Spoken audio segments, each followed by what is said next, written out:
Seeing as how it's 6:30, we'll start the meeting and call to order. May I have a roll call, please? Van Kampen, Here. Mar, Here. Meyer, Here. Holda, Here. Molzon, Here. Bano, Here. and Schnelly, Smithbeck, and Mojeski are excused tonight. Thank you. Moving on the agenda, we will have the approval of minutes for, the first one is for January 4th of 2024. Do I have a motion to approve? So moved. Second. We have a motion and a second. All those in favor signify by saying aye. Aye. Aye. All those opposed, motion carries. Approval of minutes for February 1st, 2024. Do I have a motion to approve? So moved. Second. We have a motion and approval in second. All those in favor signify by saying aye. Aye. All those opposed, motion carries. I will abstain since I wasn't here for that one. Same for me, please. Fair enough. Moving on to the next item is public appearances. This is the time when we allow for about 15 minutes of opportunity for people in the audience to come and speak on a topic that is or is not on the agenda. This is your opportunity to speak. We will either listen or refer your project. Pull that up a little closer. How Gotta you doing? work with- Huh? Okay. Thanks. So we invite the public to come and speak on a topic. Is there anybody that would like to speak on a topic that is not or is on the agenda that's not a public hearing, which we don't have tonight? We have one registered, Sarah Dewey. Please come up to the podium, give us your name and address, please. My name is Sarah Dewey. I live at 266 North Main, and I am a candidate for the village board. I want to thank you for the opportunity to comment on the Downtown Master Plan, RFP, and proposal accepted for approval. And I believe it's section 10 of the RFP, scope of services. Paragraph 3 talks about community engagement and different contacts and people that will have input. And along with that, matched with that section from the proposal, or in the proposal, the wording talks about 8 focus groups or individual key stakeholder interviews, including but not limited to village staff, elected officials, Oregon Chamber of Commerce, commercial bankers and realtors, developers familiar with the market. And the village staff is to provide the contact names for the interviews. I believe the problems with this are significant. The number one stakeholders in this process, master plan and execution, are residents and taxpayers. These are the people who live here, use the downtown area, enjoy it, and spend time and money there. The stakeholders listed in the proposal focus groups are mostly made up of those potentially having a vested interest and who will profit and gain financially based on the outcome of the final downtown master plan. And all of that is at the expense of taxpayers who will be paying for all of it. I would ask that the wording and priority reflect these things and include the public first and foremost, not special interest groups or those who will profit financially. Although I have many other concerns, which I pointed out at the village board meeting on Monday, due to time constraints, I was not able to comment on another significant point. The downtown master plan has not been started yet. Last fall, staff, village officials, a developer, and landowners were discussing and engaging in plans for a development on Janesville Street, which is part of the area included in the downtown master plan. Two of the outcomes of this engagement are a large building that doesn't fit into the master plan, but is part of the downtown area, or the downtown area is planned and designed to match the building that's already been placed there. I don't believe any meetings or discussions like this should be taking place until the downtown master plan is completed, approved, and in place. It seems to me that once again, the cart was put before the horse. And I think it's important to really look at these things. I hope you'll take my comments seriously and think about them and adjust the wording of the approved chosen proposal so that these points and concerns are addressed. Thank you for your time. I appreciate it. Thank you. Is there anybody else who would like to speak? Seeing none, we'll move on with the agenda. Item 5 is communication and miscellaneous business, which is none. We have no unfinished business. Item 6. So item 7, new business. A would be the review and possible approval of a specific implementation plan for the North Main Street townhomes at 249, 267 North Main Street. Applicant is North Point Development. Is somebody here to speak on that project?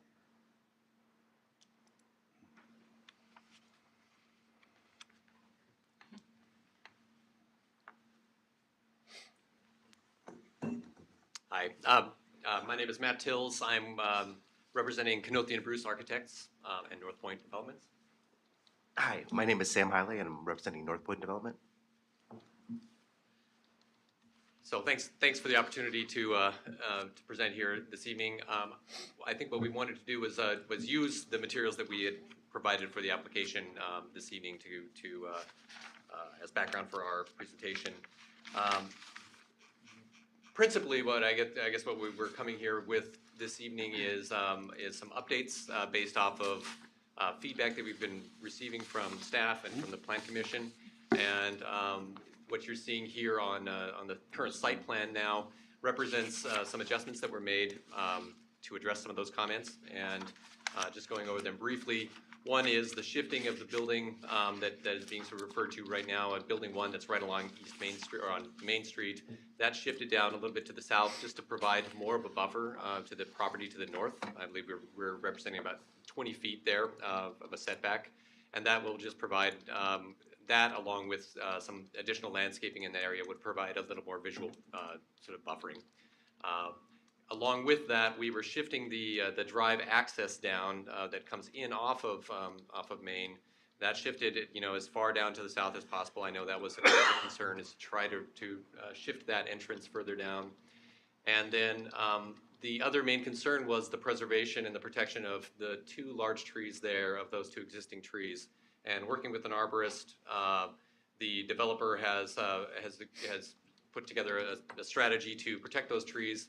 And what that entailed is essentially shifting Building 2 up further as tight as possible. Previously, there were some outdoor patios there, and those have been kind of foreshortened, and the building itself shifted up further, and the drive aisle directly to the south of that was reduced down to, I believe, 24 feet to accommodate that.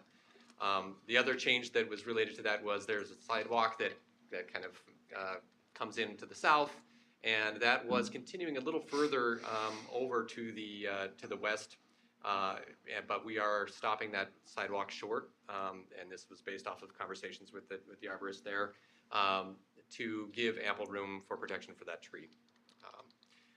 Architecturally, we've made a few adjustments, and it might be worth going to a couple of the architectural plans there. Most of the adjustments there were, adding a little more contrast to the materials, providing some more depth, and more of a sort of street frontage that that was broken up. We added some more detail to the front porches. There are some warmer materials that are on those posts, and darker material that's in that you see in the vertical area there. All of this siding is the composite siding, so it would be horizontal or the vertical siding there with a stone veneer base, and we believe that this will address, at least move toward addressing the concerns about this having sort of a monolithic feel. Then on Building 3, which is the longer building with, I believe, 10 units. Yeah, thank you. Probably color. Yep. That one, we ended up stepping the building down to follow the contour of the topography there. Again, just giving it a little bit more differentiation between the individual units there, as it sort of follows the topography down. So I believe those are the most of the changes that we've updated. Yeah, I believe with one of the buildings, was it Building 3, with the proximity to the sidewalk, they were not going to have a balcony or a back patio? Yeah, that's That's building 2, yeah, which is where we were talking about shifting that up to protect the trees in that location there. Yep. There's some 3D renderings. Oh, you want quick, go to that? Okay. 54.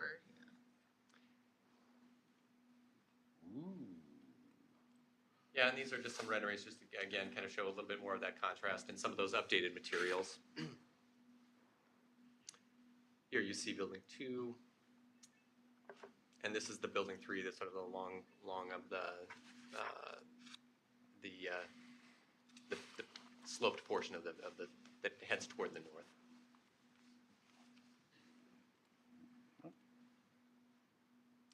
And one more view of that building.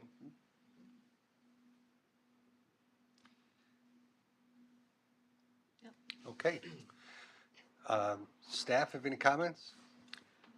Nope, just appreciate the developer kind of reaching out. We're problem solving quite a bit last week and the week before, trying to look at some of those shifts. So I think we're happy with the result. Have just today got confirmation from the fire department that their access plan that was submitted, there's be a hydrant on the site, and then they were okay with that narrowing of the private drive there, just south of building 2, so they approved the fire access plan. Just got comments back today as well from our engineer.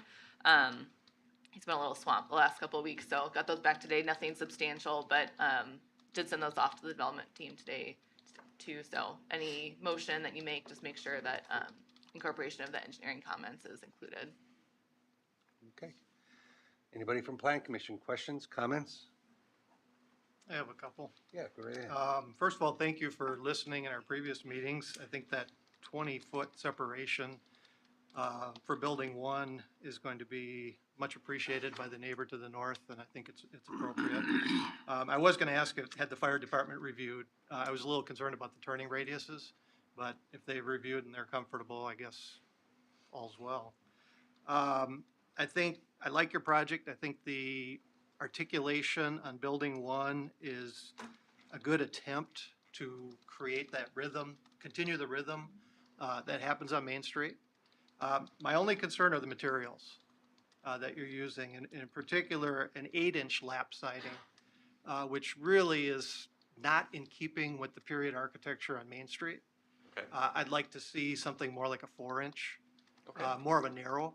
Yeah. And then the board and batten siding, again, is an inappropriate material, I think, for that area. And on the back, building 3, you have a, let's see, you have a composite shake, which I think would be a more appropriate substitution for the board and batten. Okay. Yeah. So I'd ask you to consider that. Those are the two main things. The Main Street facade is the most critical because that's what's going to be seen. The final comment I have is on building 3. Maybe Jeff, you can bring up Yep. the elevation for building 3. And it's just it's a minor comment. If you could zoom in on 2 of the units, the separation between 2 of the units. Oh, That window, that second-story window is, to me, very awkward, the step-down that happens with the siding curing over. And so it would be nice if you could look at a separation. Ideally, those units would have some articulation, and I realize that's probably not going to happen with the budget. But that is a corner of a unit, so maybe carrying a vertical corner post down to kind of break that siding up would add a little cost, but would make it a little more aesthetically pleasing. Yeah, no, I agree. I think it's a great suggestion. Anybody else? I'd like to applaud you again and echo pretty much what has been said already. You listened to us, you made the changes. I think that the Main Street elevation is much more successful. I'll jump on the bandwagon of Patrick and say that his suggestions for materials is good. But I think that you have a good project here. Anybody else? No? All right, seeing none, I will entertain a motion for approval. Move to approve with the village planner's comments and the engineer's comments as part of it. All right. We have a motion. Do we have a second? Second. We have a second. All those in favor signify by saying aye. Aye? Aye. All those opposed? Motion carries. Moving on to item B, review and possible recommendation to the village board of a certified survey map of the properties at 249, 267 North Main Street. Applicant is North Point Development in the Village of Oregon. Do you want to just kind of give us the high points on this one? Because we've seen this before. It just sort of looks like changes to accommodate the new layout. Yeah, I think those, yeah, any of those, were really just sort of addressing some of those minor changes to the layout. Did you say you got a memo from the village engineer surveyor Mm-hmm. approving this layout? Yep.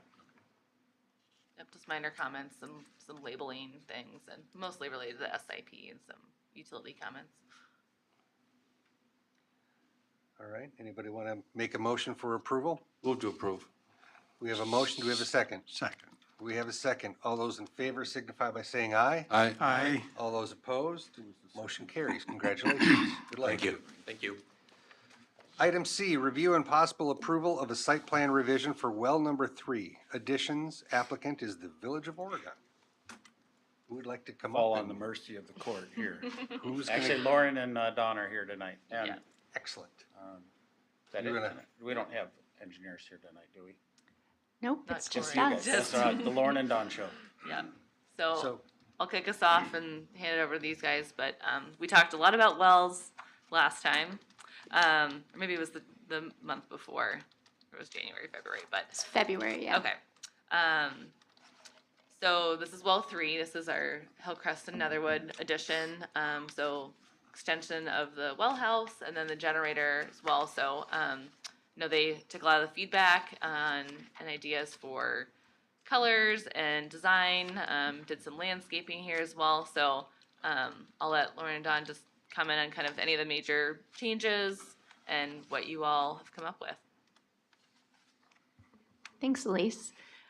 So what you're seeing today is, I think, structurally almost identical to what you saw last month here. It's really the major changes that will be visible from the street are the addition of 2 new chemical rooms on the north side of this building, and then the addition of an outside standby generator in front of it on the west side of the building.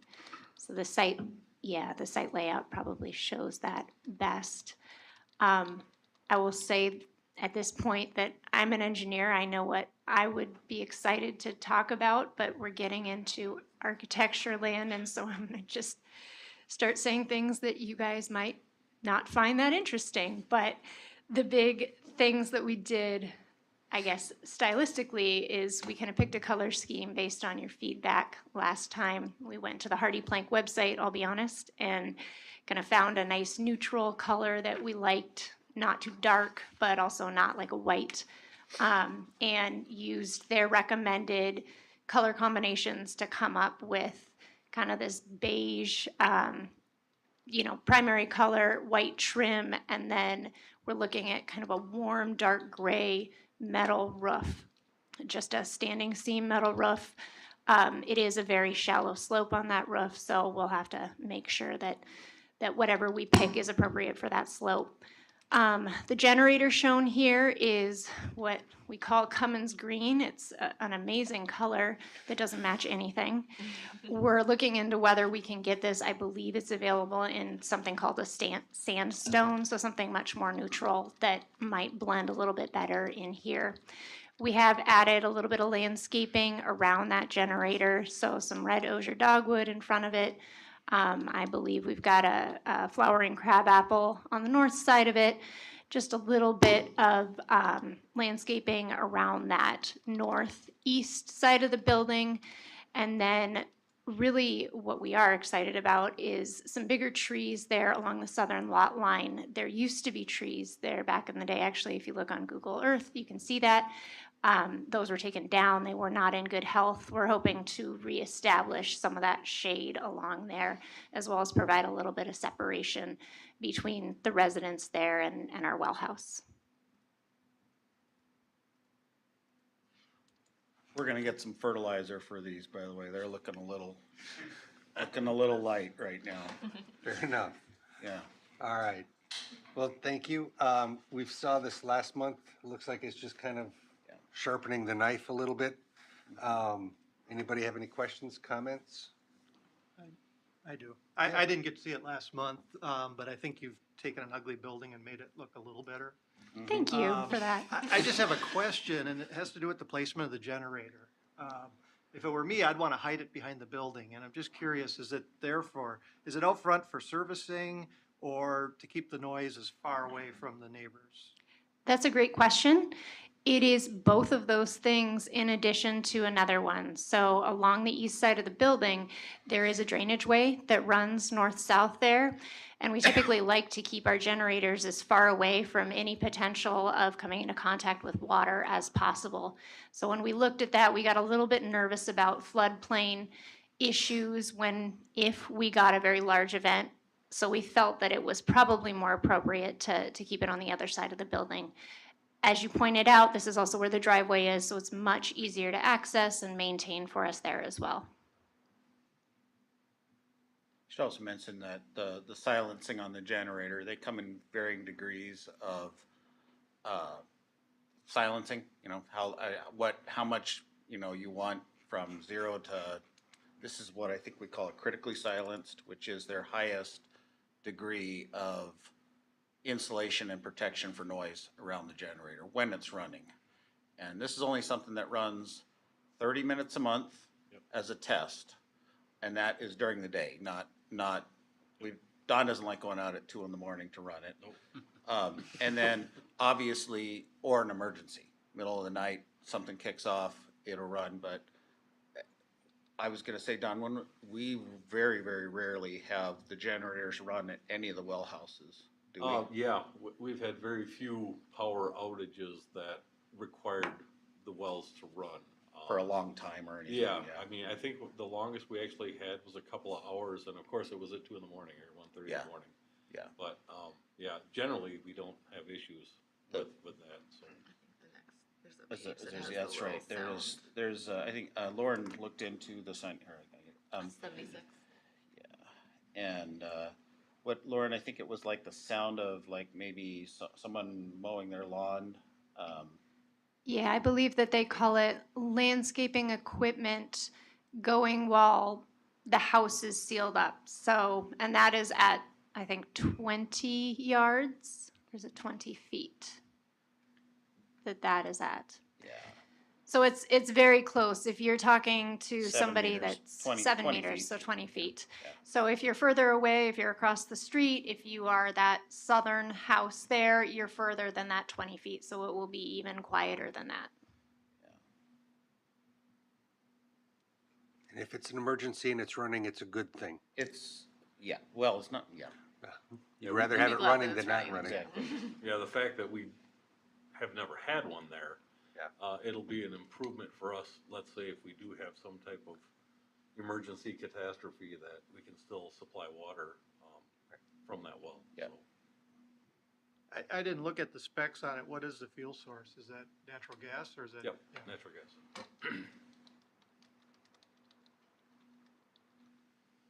Anybody else?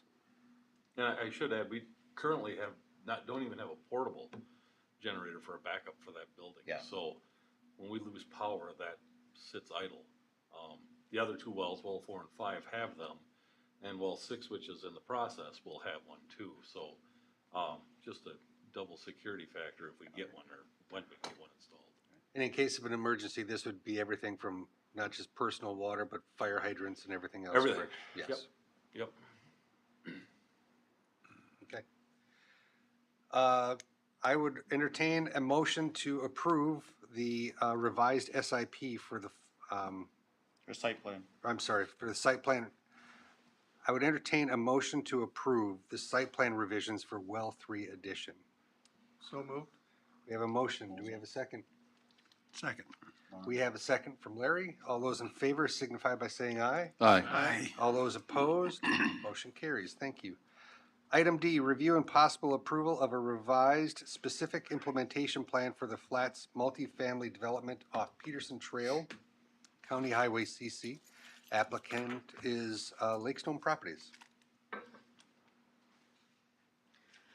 All right, I'll say a few words while these guys are getting settled. So it's been about 2 years, actually almost 3 years, since we were working with Forward Development Group on a couple of multifamily developments along CC. There was the villas, where there's 4 single-family kind of condo-style homes built right now, and then across on Peterson Trail, right behind the pond behind Beehive, is the flats. So as time has passed, Forward Development Group hasn't chosen to develop these themselves and has chosen to sell to Lakestone. So happy to work with Brett and Brian again, and they're coming before us tonight with just some minor changes, mostly to the building materials, but same unit count, layout, all of that on the site plan. So we'll refresh your memory and let these guys add anything that I left out. Great. Good evening. Again, my name's Brian Spanos, Brett Raymond with Lakestone Properties. It's been a little while since we've been in front of Plan Commission, so. You like a new house here? I do. Well, we did come one time. Okay, This is nice. okay. We're not driving to the old place anymore, but if you guys don't mind, let's take a minute or two, give you just a little background of what Lakestone Property is. Our office is located in McFarland, Wisconsin. We do self-manage all the properties that we develop and own. Some of the previous developments we've done in Oregon over the last few years, Prairie Brook Apartments, 153 units, the affordable housing project off of Janesville Street was completed in 2022. Bergamot Senior Townhomes, 18 half duplex units completed in 2020. Jefferson Crossing Apartments, downtown Oregon, 61 market rate units, and Drumlin duplexes, 8 half duplex units. So Lakestone's excited about purchasing lot 231 on the corner of Peterson Trail and County CC from JSD Development. Again, as Elise said, this development was previously approved by Plan Commission back in 2021. It consists of the 5 buildings, 51 total units. At this point, we're looking at doing it in 2 phases. Phase 1 would be the 2 12 units right on CC right there, building 4 and 5. And by and large, like Elise said, this development remains the same, which was approved back in 2021. One of the reasons we did like this site and move forward with the purchase from the past developers, we just finished a previous project almost identical to this in Deerfield. So we have a really good feel for the product, how the materials worked, and that property was stabilized within 30 days of completion. And we were able to rent them at very competitive levels, which is something always important to Lakestone, is to try to keep our rents as competitive as possible. So really this leads me into the changes, why we wanted to make some of these changes. The biggest change is the exterior materials of the building itself. We are requesting just change from a composite siding to a vinyl siding with vinyl shakes. The trim will remain composite around the windows, a 4-inch trim, which is more consistent with most of the neighborhood as far as exterior materials. We also changed the post from a cultured stone wrapped post. Were eliminated. We'll replace those with a painted wood wrap post. We also we would like to put our own spin on the colors. We weren't the original developers here. We were real happy the way the project turned out in Deerfield, so we're making some tweaks to the exterior colors of the property, which include changing the doors from more of a wood tone to a blue color that will match that Newport bay blue siding. The windows we made white instead of black, which we thought flowed better with the soffit fascia and the decks. The stone below the windowsills, they had a tan. We wanted more of a gray, medium gray blend, which we felt better was with the color scheme of the building. And garage doors, we changed from a gray blue color to a white door. The only other change to the aesthetics was there was a faux chimney, which wasn't used for anything. We didn't think added anything. We removed that. So overall, the changes are minimal, but they help to control our costs of this project and keep the rents as competitive as possible. So open any questions you guys have. All right, anybody have any questions, comments, concerns? Seems pretty straightforward and positive move for development and a need. And on a side note, if approval went through, we're planning construction to start in May. We're gonna start right away, guys. We're set to close on this land, middle of March, and we're gonna full steam ahead. Great. All right, with that being said, I will entertain a recommendation for approval of the revised SIP for the Flats multifamily development. All those, somebody want to make the motion? moved. Moved by Phil, second by? Second. Take your pick. All those in favor signify by saying aye. Aye. All those opposed, motion carries. Item E, for discussion only, a conceptual review of a proposed multifamily building at North Main Street and East Netherwood Road and Soden Drive. Applicant is Lakestone Properties. Stay up here. So again, Brett Riemann, we see how we do that, we can split things up, right? That's I right, saw that. partnerships, right? You take that one, I'll take this one. So this property at 650 North Main, Mr. Lease, the owner, is here, we've been working with him. I feel like it's been a couple years through discussions, and then we get it under contract, and then we're not sure what to do with it because interest rates go up and construction costs go up, then we kind of wait for a while, so just due to the owner, we wanted to make sure we continue to progress on the property, one way or the other. We're excited about it, we love the location. We've met with staff, I think, 1 or 2 times over the last 9 months on just different conceptual ideas on this. One was the whole site, so that grade shaded area there is part of the lot. I think it's just under 4 acres with the site that we have outlined in red and that gray area. We're just looking at the site that's outlined in red, which is about 2.5 acres. The corner, Mr. Lease has a user that's interested, that's a commercial-based user, that they've been, I think, working with Mr. Lease for a few months now and have shown some pretty strong interest. So we're just focused on our side, and then if the two do come together, we can mutually kind of work on stormwater and access to the site and how the two different uses work together. But again, this is just, we're here to talk, to get feedback from you guys related to our project, and then as things progress down the road, we can get into some more details. But big picture, I've always loved this site. I feel it's walkable to a lot of different things, whether it's the grocery store, Walgreens, the potential future park down the street.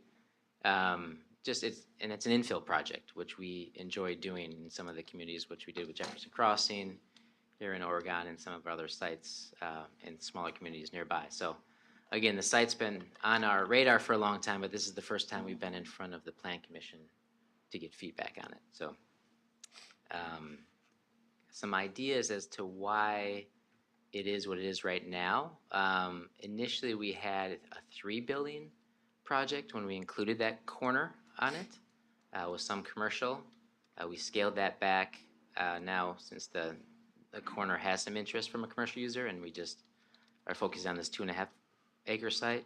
We had, on this 2.5 acre site, we had 2 buildings as a concept, but we just felt that it was a little too close to some of the other residential near the bottom of the red. So we tried to kind of put this buffer in with some green space in the middle, push everything to Netherwood and adjacent to the other commercial site. You see where we put the retention pond at the corner of Netherwood and Soden to try to put a buffer between those homes across the street. So again, we've been back and forth a number of times with the architect and engineer on how we should lay this out. Of course, every time we get an idea, the engineer says one thing or the architect says something else. So this is what we've kind of come up with thus far. It's a 3-story building. We have it kind of pegged for a flat roof right now just to help it blend in and not look bigger than it needs to look. Again, I don't think 3-story is out of the ordinary for this site, but we did put that flat roof on there just to help minimize any impact on that. It's 102 units. mix of 1 bedrooms, studios, and 2 bedrooms. It is right now focused just purely on market rate apartments. Typical stuff we put inside: fitness center, community room. There's 100 stalls underground and 60 surface parking lots shown right now, so a pretty good ratio. And then I know the Plan Commission and Board and Oregon feel strongly about sustainability, as we do as well. So if this does progress, we would put together a list of different sustainable building practices and project ideas that we would have for the site. Just looking for feedback first on that before we get into too much detail. And then timing, I think we all know these projects take a while. We wouldn't see this starting until if things progress and we get good feedback from the Plan Commission and Board till maybe a spring of 2025 start. So, and in addition, there would be a TIF ask. I know the board gets involved with that more than Plan Commission, but just based on where we're at with construction costs and land prices and you name it, there would be need to be a TIF ask to make this financially feasible. So I just wanted to mention that too. So from there, I think we just open up to feedback, thoughts, ideas. Thank you. Anybody have any comments, thoughts? Go ahead. Well, I appreciate your enthusiasm. I would like to see this corner developed. But I have concerns, this has come before us before, about piecemealing this property. The corner, access to that corner is pretty challenging, as it's shown right now. With respect to the apartment building, I have concerns about the exiting of quite a few cars onto Netherwood. So it's a lot of building for that site. But my question is, have you looked at an in and out off of Sodden? We have not yet, no. Just based on where and I think the pond is sized bigger than it needs to be right now, per our engineer. But those things constantly change too. So if we can get that smaller and maybe have an entrance, I mean, again, we'd have to move some things around. We're not against it. It's just, and the other question would too, tied into the commercial user, I don't think it really shows on here now, but we would anticipate shared access with that, with that driveway off of Netherwood. Because I wouldn't think that, or maybe, I think it actually does show one on to Main Street there in that bottom left corner. I don't even know if that's something that, Well, there could be guys a would shared want. access point with that site onto Main through their parking lot as well. Again, with all the unknowns, we put that parking lot in there as a buffer because we have so many unknowns. There was a gas station at one point that was interested, and that was a concern for us as multifamily developers on traffic as well, so. Right. Precisely my concern about developing this property piecemeal. yeah. Until you know what's going in on that corner, I think it's really hard to put a development next to it and then talk about shared access but not know how the traffic flow is gonna happen. We totally agree. I don't think we can argue much. Again, to do justice to our contract with Mr. Lease, we want to move forward. He's moving forward with the commercial component. It's difficult for us to make plans with the unknowns. That's understandable from the Plan Commission standpoint. Patrick, could I comment on that? Or is that okay? Is that okay? Okay, so one of the things that I would suggest, it doesn't really matter what develops on it, if this is 1 or 2. My recommendation would be that the access would be across from the Walgreens. You want to line them up. There is not a ton of traffic that comes out here, but there is, some, but you want it to line up and rather be an offset. This is very similar to what we're looking at, like right across the street or with us coming into here, where you really put the shared access right on the property line, so to allow someone like Lakestone to proceed is, that would have to be some sort of easement or creation here of the shared access. That's what I would recommend. I would not recommend any additional access closer to the intersection. It just gets too close. But I think there is a way that they can move ahead with this just as much as this building moved ahead, just as much as the dentist office across the street moved ahead, is you plan that, create that, And that's just a known entity going forward by whoever decides to develop, if it's someone else, that other property. I will also add, I've been in contact with the possible commercial user on the corner. I think they'll be coming in front of planning commission pretty shortly with the concept plan too. So hopefully we start to see how this all fits together in the next few months here. Can I ask one more question? Oh, of course. You mentioned the stormwater pond. That's the other thing I think that is pretty critical here. Is you said, would that be a shared, like, We don't know. Yeah. Because everything really does go down to here, and I believe there is stormwater connection. I believe we have stormwater out here in the roadway. We're very much open to Yeah, it. yeah. I mean, I would just really strongly recommend you work with Jim, right, Jim? Yeah, on some sort of, shared, because we've always said this is the natural location. Everything drains on this site, with the exception of way out front here, but everything from here back drains to that location. And I just would hate to try to fit in something for this parcel. It could make this parcel extremely difficult to develop if it was not a shared type of environment. pending the piecemeal part of it, does the density, is that within the realm of what you see in that area? I mean, I want to make sure we're on the right path as we're, That was where I was gonna, I've got several comments on this. One, the stormwater is obviously at the low part of the site. Where's the high part? Right now, the commercial site. Okay. Yeah. But on your property, where's the high part? Like that southern part right there, Yeah, correct? yeah. All right. So I mean, you're talking a big footprint. Mhm. And if we assume that your foot plate or your floor plate is gonna be at grade on that back side, by the time you get along East Netherwood, you're up 5-6 feet in the air-ish, give or take. That's another half a floor, so instead of being a 3-story building at the street, you're talking a 3.5-story building. It's a lot of building. I think that this building is, while a needed thing in our community, I think that it is very unsympathetic to sort of the surrounding buildings in the area. I think that I would be willing to entertain a 3-story building along Netherwood, but I think that it needs to step down as it gets to the more residential on the east and to the south. Especially since what we're talking about is a building that, if we set the finished floor according to that high part of the site, 3 stories will be big. So that's one thing.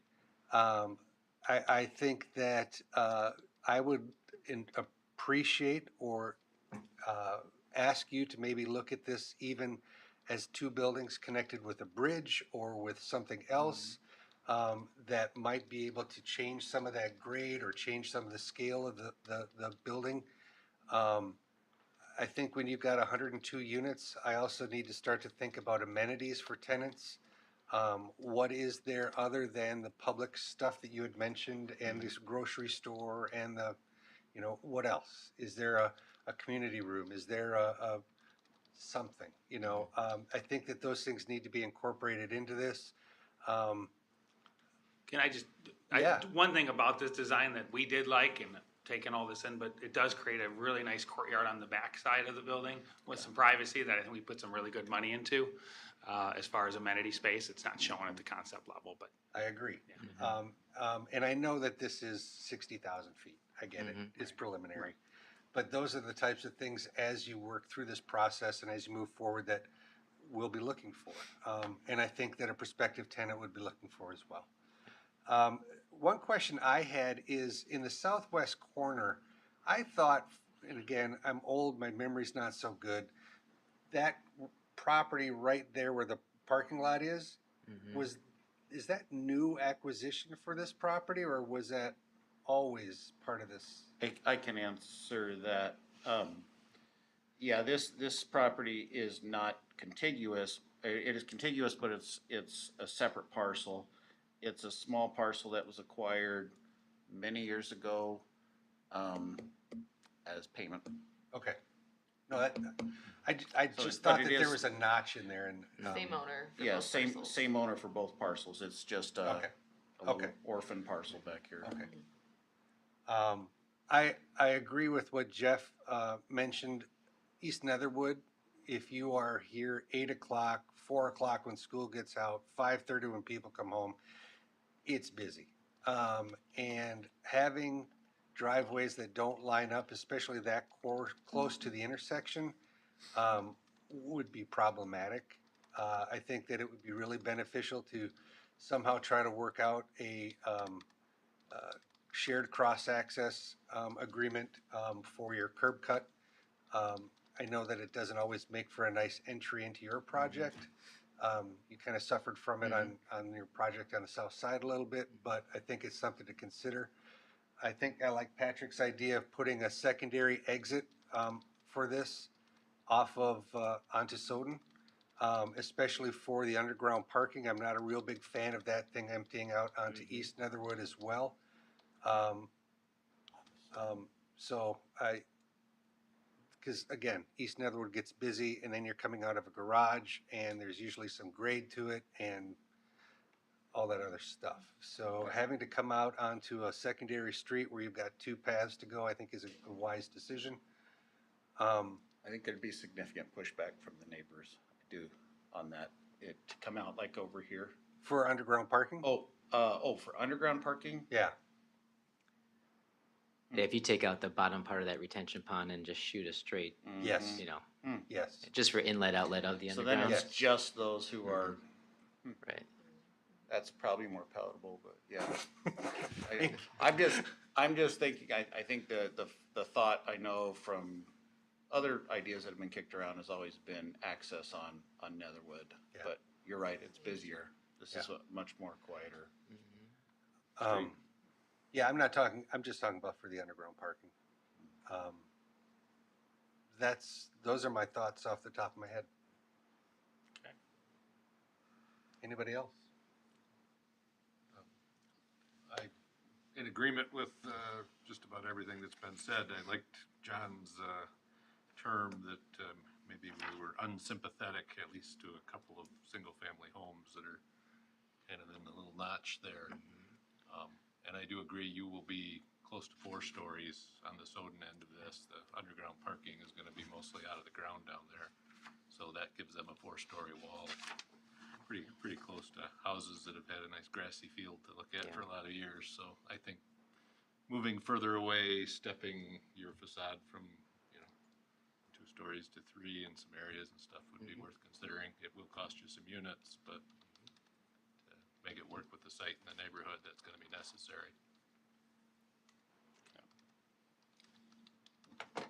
And I mentioned this on my staff report, but obviously we'll kind of see where this goes and what shape it takes. But as we get closer to, any kind of public hearing stuff, I think a neighborhood meeting will definitely be important here too, just to keep them in the loop before things kind of get more established. But as we're kicking concepts around, so we'll stay in touch with these guys and figure out if and when that would be appropriate to schedule. Those are my Thank you. favorite. Mm-hmm. Oh yeah, always a good time. Thank you, guys. Yeah, thanks for all the feedback and the ideas. We appreciate it. Have a good night. Thank you. for coming in. I'm going to recuse myself for this one. Scott, you taking it? I can do that.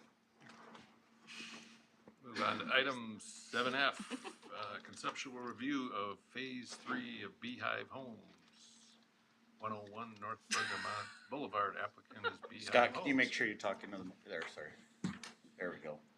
Close. Thanks. Good evening, everybody. You look so different from this side. So as you know, this development has been going on for quite some time. This is Beehive. We've done Phase 1 and Phase 2 with great success. And it has continued in that we are now back in front of you for Phase 3. And when we had come in the last time, there was sort of a little bit of, what is Phase 3 going to be? Is it going to be more of the same? Is it going to be a complete memory care? Is it going to be something different? Is it going to be a combination? As it turns out, and I'm sorry, this is Josh. He's just the owner. This is the John Bano show. That's okay, don't let him interrupt you, John. As you can tell, we don't get along. So the success of the first two has shown that there's still a need for this development and this type of development. And they have a waiting list. And because of that, they are going to continue to expand what they currently have done in phase 1 and 2 with phase 3.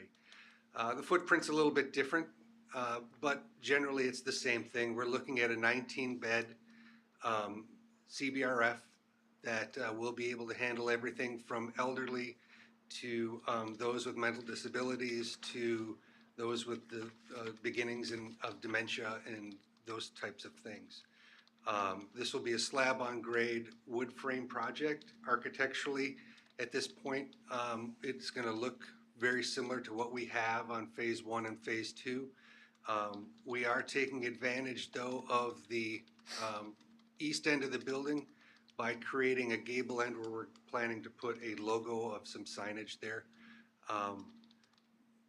This isn't the final, but it gives you a pretty good idea of the direction that it's going to be. Minor changes are probably going to happen from this point forward.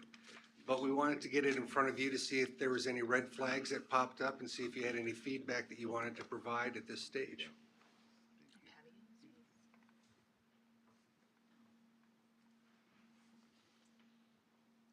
Anybody have any comments? My only comment is congratulations. You know, I remember when this first came about and it was kind of multiple phases and I was a little nervous about whether we'd ever see it completed. And I mean, you've done a great job all the way along, so I'm very comfortable with this phase and excited to see the final end of it to tie it up. Thank you for that, and the point is well taken because it was scary.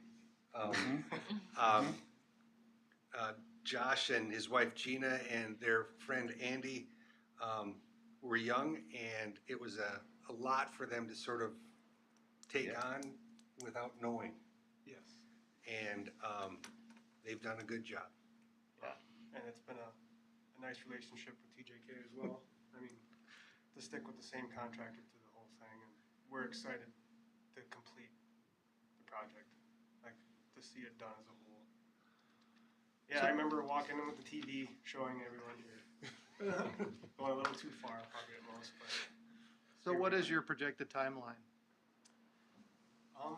Well, if we're able to gain, we're looking to probably submit within the next month or two for final approval.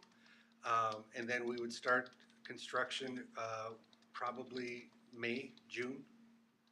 And construction will take about 9 to 12 months. I don't know exactly right now. The difference between this one and the last project is the last project had a basement.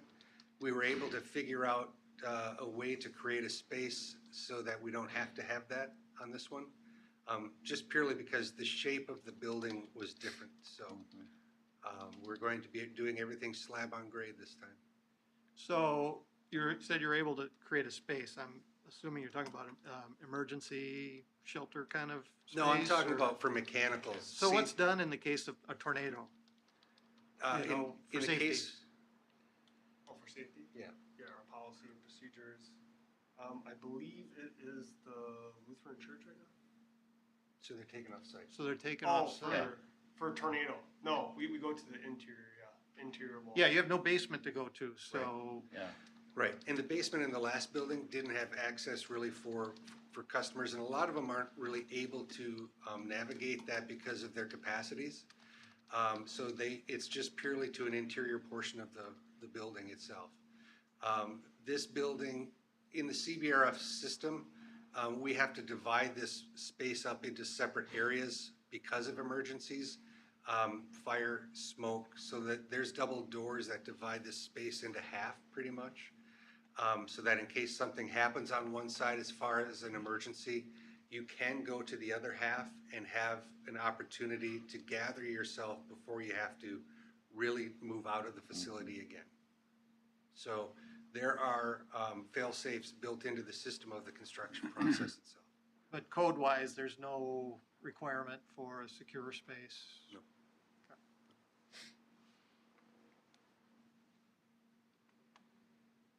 We have concealed fasteners. We will, Okay, good, thanks. but the ones that you do see will have fastener that are very, very attractive. Had to ask you that. Move to approve as presented? This is It's just just for informational. Oh, thanks, all right. So we will, thank you for your time, and we will be back within the next couple of months for our approvals.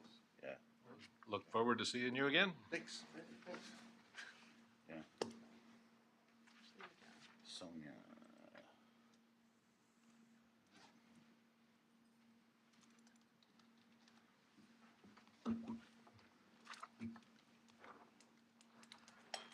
All right, moving on. For discussion only, updates on the ongoing zoning text amendment with Sonia, I always get this wrong, Kriesel, consulting planner with Vanderwall and Associates.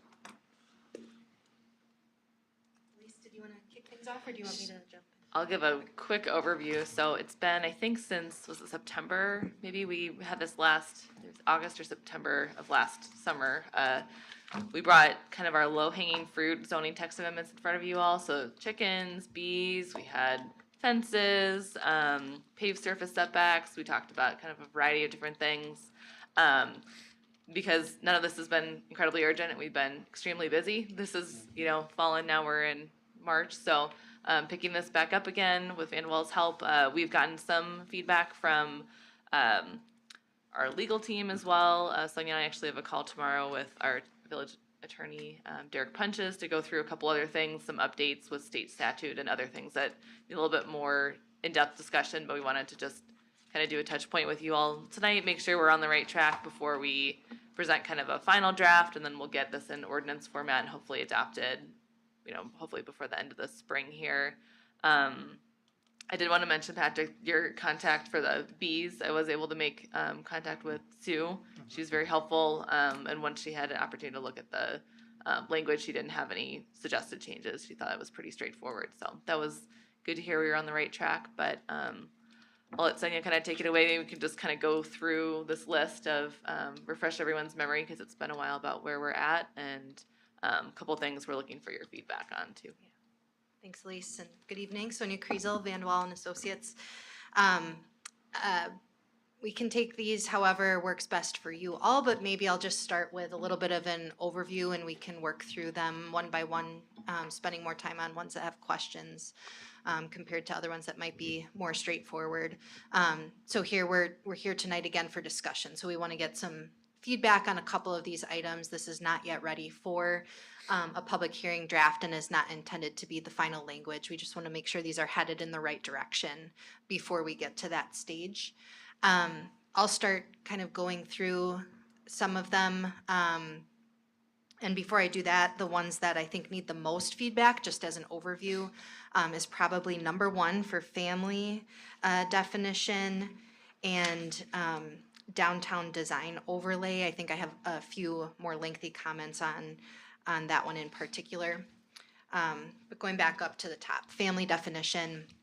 In August, there's quite a long definition in there. The purpose of this is to expand things to accommodate groups of people living together that are related or functioning as a household unit if they're not specifically related by blood, marriage, or adoption. There are a lot of different types of family units, and it became clear that the definition needs to be expanded in some way. I think what was presented in August is maybe too much for the Village of Oregon, and we received that feedback. At that time, I think functional family in particular is something that showed up in there, and that's often used in communities where there's a college and there's a lot of student housing and a lot of maybe overcrowding concerns with rental housing. So that might not be appropriate here. And what we did is just highlight areas in the definition, in the attachment, that you could probably just easily delete and retain the other parts. So that's the direction we're headed there. If we want to comment one by one, or I can keep going. Let's take them one by one. Sure. So we can stay on the topic. So the highlighted areas were ones. Yeah, and to possibly all of that eliminate. highlighted text is regarding this functional family addition. I think one of the comments that was brought up in August is that this would be really difficult to administer. It's meant to be all encompassing so that you're not leaving out certain things, but you get into some details there about, item F, members of the household. have established a joint bank account. Really difficult to kind of deal with that. I was gonna say, when we're faced with any kind of zoning enforcement, it's always very difficult to gather that information, you know, if they're, without having to either interview or ask, and so I can see where that would be really challenging. So Sony, is the highlighted what you are keeping or getting rid of? Suggesting to delete that. Just wanted to keep it all in there so that you could see what we had last time. And then the red that's underlined is new. Text rate, so our current Yes, definition is Right. This is what it what's used listed to above say, there. yeah. Mhm. So just a comment from readability. In the future, I would suggest striking it out if your intent is to get rid of it, so that we understand that, because it's kind of awkward, I think, this format. That's Yeah. personally what I feel. I read through it. I don't have any strong feelings one way or another with that whole section, so. I agree with that. Yep. I think, yeah, Jeff and I were more comfortable with a more bare bones approach that is more straightforward and, again, better addresses kind of the conditions in Oregon, so. Okay, headed in the right direction. Thanks. Item 2, so I'm not sure how all of these are formatted, but where there is struck-in language or red line strike-throughs, that would be indicating a deletion from your existing code. So that was, kind of all of that family language is new, thus the highlighting, but maybe that helps as we go through the rest of these. It might apply here to the driveway paved surface setback one. The change here was proposed to move from 5 feet to 3. I think just consistently receiving that inquiry from people in the village doing projects. At the August Plan Commission meeting, some concerns were raised about stormwater and snow storage. I think talking through with staff, they were still comfortable with moving in this 3-foot setback direction, considering way those to items. Add some language in there to caution on those items at least. And I'm not so concerned on a new construction situation, you know, grading there is happening and everything, but for the dozens and dozens of homes that now will be able to add a slab alongside their garage, flooding right into their neighbor's window well, is a real it's still- concern, and, Yeah, you know. I mean, the change is really just whether we can go from 5 feet to 3 feet from so, you know, there are communities that take them all the way up to the property line. And that really can cause some issues, because everything then gets dumped on the neighbors. At a minimum, there should It's- be at least 6 feet of grass Right, between, you know, two, yeah. two, you know, Just- slabs for your It just boat or needs to whatever become that a might be. remodeling project and maybe not always engineered to the Right. nth degree, and Yeah. Where, yeah. I just don't wanna see problems created that, come back and why did we allow this? That sort of thing, so if we can somehow, you know, put some warnings or conditions, or in the permitting process that somebody applies for one of these, they somehow need to, show their grading intents and things like that, just so that we don't open up a can of worms. We might be addressing some of this also in what we would call the property maintenance and nuisance, which would be sump pump discharges and downspout location discharges, which would probably be more suited for something like this, because, and we're actually working with Matt Dragney, our village attorney, semi-retired village attorney, in drafting a property maintenance ordinance, which we really don't have, which would cover things like, we talk about the drainage, it would talk about more on nuisance stuff like garbage, derelict vehicles, vehicles stored in the backyard, in the front yard, paint, you know, houses that definitely need painting or half-finished siding, you know, that type of stuff. And I think we're gonna address drainage in that, because this is more of a zoning type setback type of requirement. But really, I mean, I think of the main questions we always get are complaints from people, and in the past, you 10, 15 years has been, where do I store my stuff? And it always comes down to the side. When they used to have 10-foot setbacks on all these homes, and people want to try to put a boat or something like that over there, 5 feet is just not enough. And we get a lot of requests for this, and this really does help more or less older neighborhoods, because the older neighborhoods, they were just packed tighter and stuff. So that's kind of the impetus for that. We kind of push for this as staff, because we just run into this all the time. Oh, it fills a need, Yeah. and I don't have a problem with that. I Yeah. just don't want to see people sheet flowing It'll- new drainage into their neighbor's basement, you know. Yeah. And if in the permitting process where they come in and get, a permit Yeah. to do this, you can somehow point that out to them and say, you need to show me where the water is gonna drain. Right. right. You've headed off the problem. I don't wanna see Yeah. the nuisance ordinance deal with it later, because now it's already happened, and, that's just a cleanup situation. I would rather head it off Yeah. in the No, I- permitting process. I agree Or in completely, the yeah. zoning text, Yeah. Yeah. some warning in here that you can have up to 3 feet, but you need to allow for proper drainage swales, or, something in here just to. Yeah. So that it isn't forgotten. Yeah, we'll take a look at maybe where it's the best place to put that and cleanest way to describe it. I think for these driveway permits, they have to do kind of a site plan, simple site plan too, so. But they never have grading on them. Right, well, and most of these, they're not really changing any kind of grading, it's just Right. you're pouring a slab, or you might be putting down pavers or gravel or something like that, so. See what we can do to try to capture all those different situations, if this is the best place to put that language, or if it lives somewhere else. I may be the odd person out here, but I have no problem with the 3 feet on residential and the central business district. I still have a problem with 3 feet on most business-related setbacks. I think that 5 feet is a minimum that we need to have for businesses and paving setbacks to a property line. Typically a lot more snow storage on a business parking lot, needing to Okay. plow their snow to the edges. And that also gives enough area for landscaping to live and take hold, to put in a fence, to give some variety of landscaping. So having it for the residential districts, but not business, or industrial or commercial? Yeah, I even, the central business, I'm fine with 3 feet, just because it is so dense. Okay. There's gotta be some flexibility to that. But typical business development, I think, should be 5.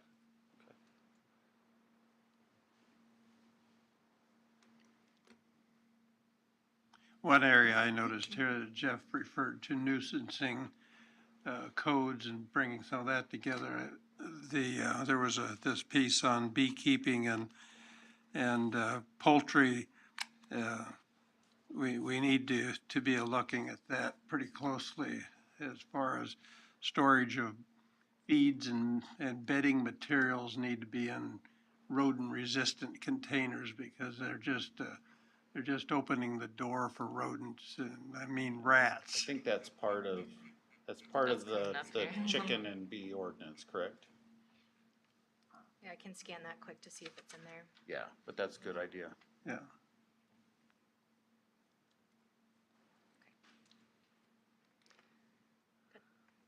Moving on to item number 3, this was regarding exposed fasteners on metal buildings.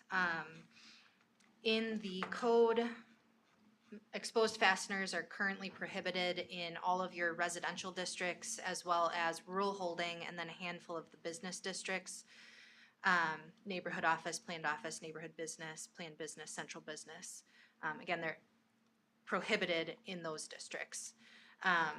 I think the issue here is that there was confusion in administering it consistently, related to industrial zoning districts, because the title of this section also includes the letter I, which stands for institutional zoning districts. So in the institutional zoning district, no exposed fasteners.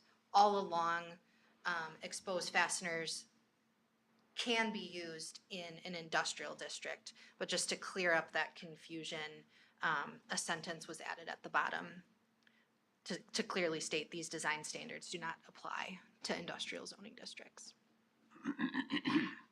So obviously, this has been a hot topic over the years with a lot of our metal buildings, especially in our, Market Street, Burr Oak areas. So, again, that if we decide to add this sentence, it's clarifying, does not include industrial, if this is something that you guys would like to include, or I think in other instances in industrial districts, we've kind of given some flexibility and said, okay, well, facades that are facing a street, should have concealed fasteners, but to keep costs down, sides of buildings, the rear sides of buildings, had those visible fasteners.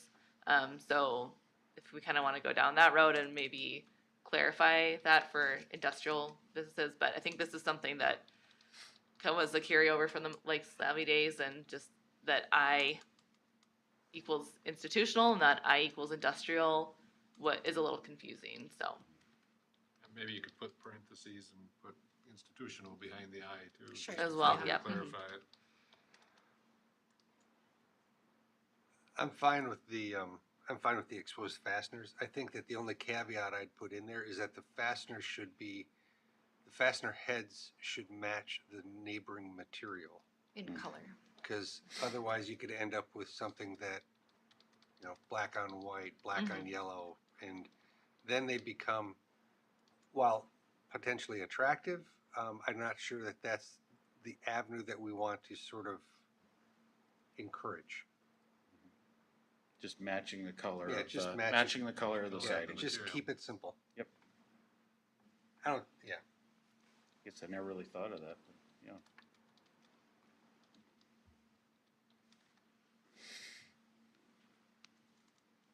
Great. Okay, next one. Item number 4, chickens and beekeeping. So this is all proposed new language. The code currently does not address either of these land uses. It proposes adding them as accessory land uses permitted in all single-family and two-family residential zoning districts. They would not be allowed in multifamily zoning districts. Chickens are not allowed in the commercial districts, and beekeeping was added to all of the commercial districts, per Plan Commission feedback in August. So beyond those general land use comments, which zoning districts are they allowed in? The ordinance kind of defines a few other things. Chickens only are allowed, so that's the Gallus domesticus. It does not permit ducks, geese, other fowl, and no roosters. It also specifically talks about no slaughtering of chickens. If you're going to be selling products, you need proper permitting from DATCAP, Wisconsin Department of Agriculture, Trade and Consumer Protection. That's not something that the village would get involved in, kind of giving permits to sell eggs, but we did put that in there to make sure that it's clear that those are kind of regulated by another agency. The ordinance talks about the location of the coop, the run. It does mention rodents and vermin, but it does not specifically talk about kind of housing, feed, and bedding. So that could be a clarification that we could add.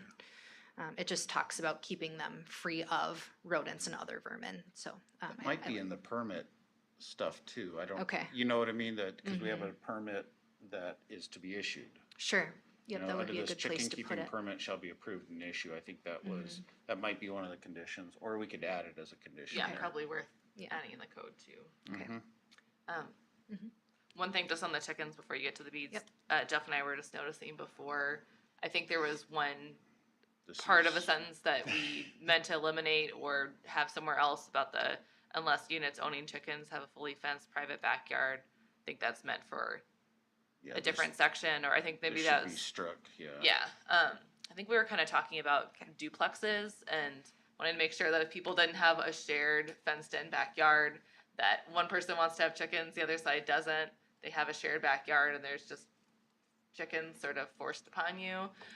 So making sure if those are separate backyard spaces that, obviously too, I think a landlord would have to sign off on the permit too as a property owner, but making sure that those are separate spaces. But I think that's where that clause was going, but I think it was meant for, maybe we have it in a different, further down, but. I'm glad to hear that, because I read that sentence I did Yeah, too. half a wait dozen a times, second, and I'm yeah. like, I'm like- what does this mean? So can't have duck skis unless you have Yeah. a fully fenced or private Yeah. backyard. Right. We'll get that cleaned up before the next version. I read that several times myself.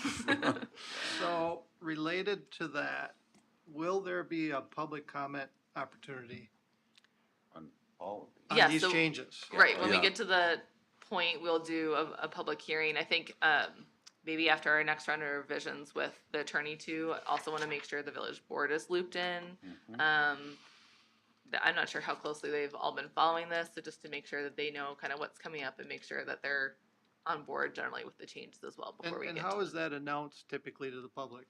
So for a public hearing, this obviously is not address based, so it's not like a letter, but it'll go out in the paper, in the public hearing notice section, and then it'll go on e-notify as well. Okay. So, and those go out a couple weeks before the meeting, so they're always listed at least twice in paper. And then, is there any consideration for existing coops? So if they're non-compliant with the new code, tear it down or alter it? That's the Right, because they're kind of operating illegal. unpermitted right now, Unpermitted, right? yeah. It's not Okay. prohibited, it's not allowed, so yeah, I think we'd probably try to make contact with all the folks that have coops right now, which isn't a ton, but it is more all the time, and just try to let them know we have this process and probably allow some kind of period that you have up to a year to apply for a permit or something like that. Kind of allow them time to make adjustments and come into compliance. So, do you have, I don't want to put you on the spot, but do you have a list of individuals that have coops? I don't have like an official list, but I've been keeping track, I mean, just The reason going around I the ask village is- and, yeah. is mhm. with respect to public comment, I think a lot of people that might have coops are gonna have no clue that they have an opportunity to comment. Mhm. And so, would it behoove the village to have some outreach proactively to say, if you have comments, here's the time and date? Usually for that, I mean, Candy will also almost always post something on the village's Facebook site. And, Okay. and those get picked up by a lot of people in the separate groups that are, in the village. I mean, Yeah. there's the closed Oregon site, the open Oregon site, the semi-closed, all those different ones. And so those usually get picked up with that. The e-notify is really good. It might be good that we'll just see if the Observer can do a specific article. that, Yeah, I you mean, know, I don't wanna know what drum you're up saying, it's- controversy for you, but I also, in Yeah. fairness to, I mean, I know Yeah, some individuals that, have chickens and other. yeah. And domesticated hopefully word of species. mouth, hopefully Right. people like yourself Right. calling them up and saying. Right, "Hey, no, and if you absolutely, have," yeah. Yeah. But we've got contact info from, our utility payment database, whether it's emails, phone, or just having a letter, just say, hey, we've noticed you have this, just wanna make sure Right. you're aware, so, yeah, I just wanna make sure we are kinda getting closer to some of that language we're all okay with. Again, we haven't checked on this since last summer, So timeline, you're looking maybe a couple months from now? I think probably bringing this, hopefully April, we kind of have a final draft in front of you and like a clean version of what the text would look like. And then maybe May, we do the public hearing somewhere like that. Okay. But yeah, good suggestion. I think we can try to make an effort to reach out to the folks we're aware of. For both chickens and beekeeping, we've discussed that they're permitted, at least proposed here, permitted uses in the zoning districts that we mentioned. So this means that the use can be established by right without a public hearing or without special approval. But it does require an administrative permit, kind of functioning like a license, so that at least gives staff a heads up that this is going to be installed and an opportunity to check to make sure that it would meet all of these requirements. And then there's a statement in there that the permit may be revoked upon demonstration of violation in the previous 6 months. So that applies to both the chickens and the beekeeping section. So just one comment with respect to that. Do you have prepared a fee schedule? So when it goes to public comment and people say, okay, now I'm gonna have to have a permit, what is the cost? And is that an annual fee or a one-time fee? $3 a dozen. I think we talked about that when we first Yeah, started. Yeah, I think we've always talked about being a nominal fee, because we don't want it to be, I mean, normally, I think we were talking even like $20 or something like that annually. We did not want it to be onerous, but it has to be something that kind of covers staff time and resources, if, you know. So you'll treat it like a pet license, it'll be an annual fee? Yeah, Okay. yeah, As long as you're prepared to answer that, because I think yeah. public comment, that would come up. Well, and I think the feeling is, just so we have some mechanism, let's just say, I mean, it does happen, we will get complaints from a neighbor, chickens are always running free, or They've got a they got a rooster. rooster or whatever. When they come back in, or when that time comes around, you know, we would likely revoke that permit if they weren't taking corrective action. And then that does give us chance to go to zoning enforcement. Of course, with all those, we always approach with a education first attempt, reminders of what's in the code. This is what we've, heard Yeah. from a neighbor, Yep. sometimes going out on site and verifying things and not obviously jumping right to revoking a permit, but trying to work with them to address the issue before it gets to that. I imagine the permit, they would have to submit a sketch of their property and where they intend Yep, similar to these building things to permit. take place and where they wouldn't take place on the setbacks and things. It's kind of been dying down. I mean, the chicken craze, I think, has kind of died down a little bit. Yeah? I think No. bees are the new thing. A few more specifics on said honeybees. Yeah. No more than 6 hives on a single parcel. No hive shall exceed 20 cubic feet in volume. Some similar other regulations to the chickens. No hive shall be located closer than 5 feet. There is a flyway barrier requirement when you're that close. If you get further away from the shared property line, I think it's 25 feet, that flyway barrier requirement changes. Same thing with the permit issued, so. I'm just curious, this language, where did this come from? I mean, have you used this in other communities? Is this some national standard? This came from a model that was just developed for the city of Middleton. Okay. And as I come across honeybee ordinances, these terms become more familiar, so I think there's some basis and model for these flyway barrier requirements and things like that. I just can't speak to the exact source. I think the original language was a lot more complicated. There was about different angles and things like that. And again, just an effort to simplify our end of things and want to make sure that people understand what's being asked of them when they're reading through the code and the permit. So I think we try to capture the goal, the original intent of what that language was, but in a simpler way. And again, at least had someone who's an expert in her field to look at this, and it seemed to be straightforward to her. Be straightforward to her? Yeah, Okay. double E Just want to there. make sure I heard that correctly. I feel sorry you have to work with him. You don't even know the half of it. Okay. Item 5, fences. There were a handful of changes on this topic. One change in the front yard, increasing the size of an allowable fence from 30 inches to around 3 feet, 36 inches. The second big change is about fences in a street side yard. So if you're on a corner lot, you have your front yard, and the other one is called the street side yard. This allows a little bit more flexibility with fences on that side of the corner lot. So a fence may be up to 6 feet tall in that location, but the setback always has to be equal to the height of the fence. So if it's a 6 foot tall fence, 6 foot setback, 3 foot tall fence, 3 foot setback. When I read that, I was wondering if it should say the setback is at least equal to the height of the fence. Yeah.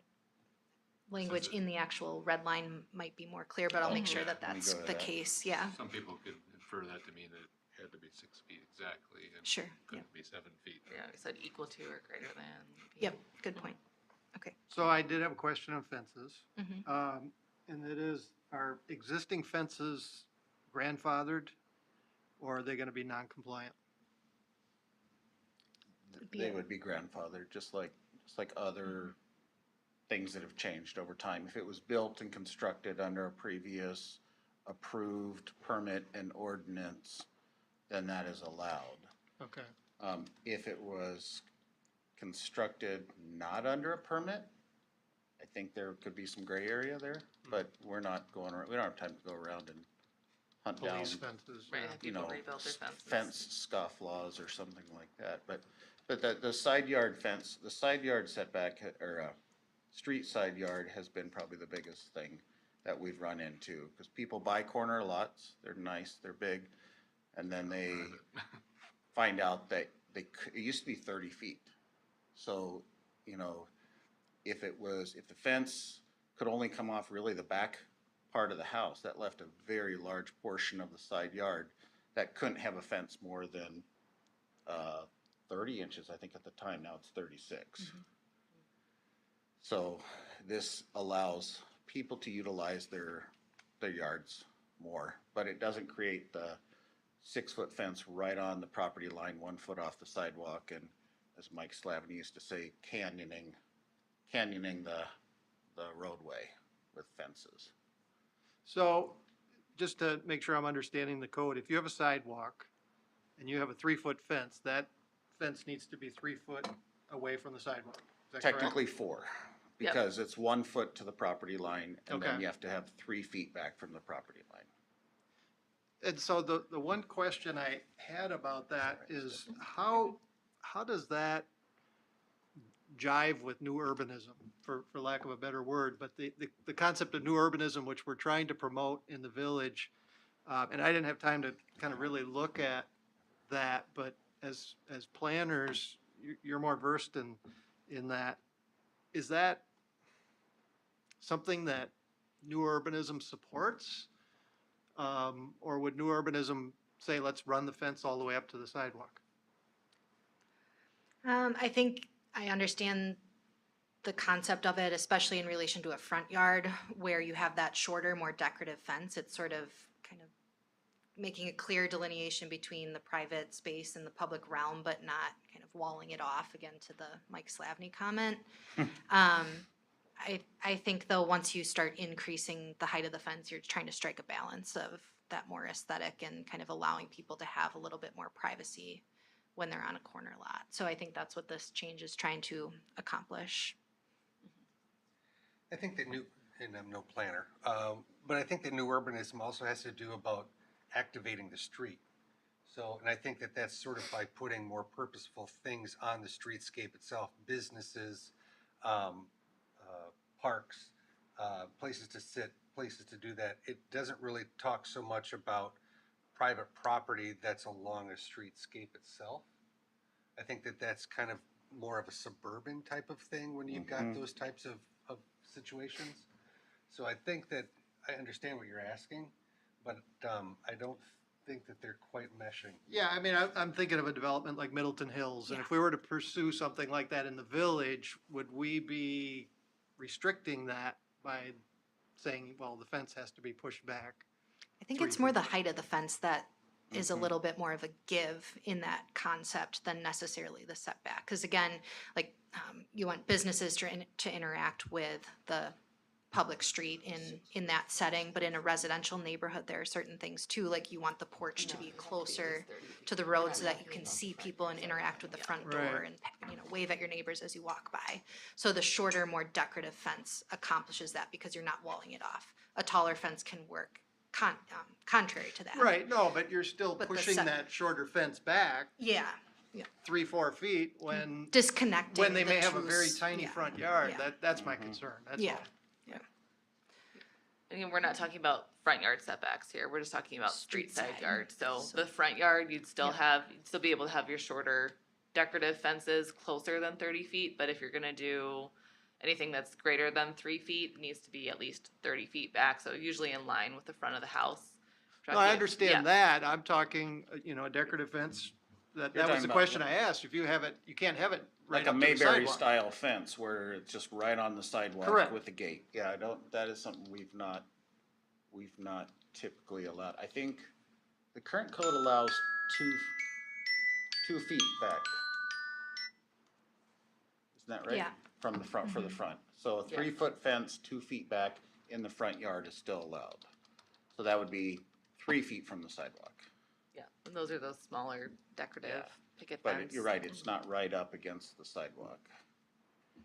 We do like to, have some sort of setback, and I'm just talking about this from a roadway reconstruction type of thing, but if we were to tell people you can take it up to the front property line, people generally don't understand where their front property line is, and they will put those fences technically on right of way, and then they become even more of a problem. Because if the fence is in great shape, it's their fence, and if it starts to fall apart, they're gonna say, well, that's on the village property, you guys should fix it. But no, I think it still does allow that 3-foot fence, 3 feet back of the sidewalk. Yeah. The only comment I've got on the fences is, I'm not a fan of putting them right on a property line. Oh, I you want- understand why. You wanna take that one? Me? No, you wanna, yeah, no, I know what you're saying. With so many lawns or potentially having a camber to them,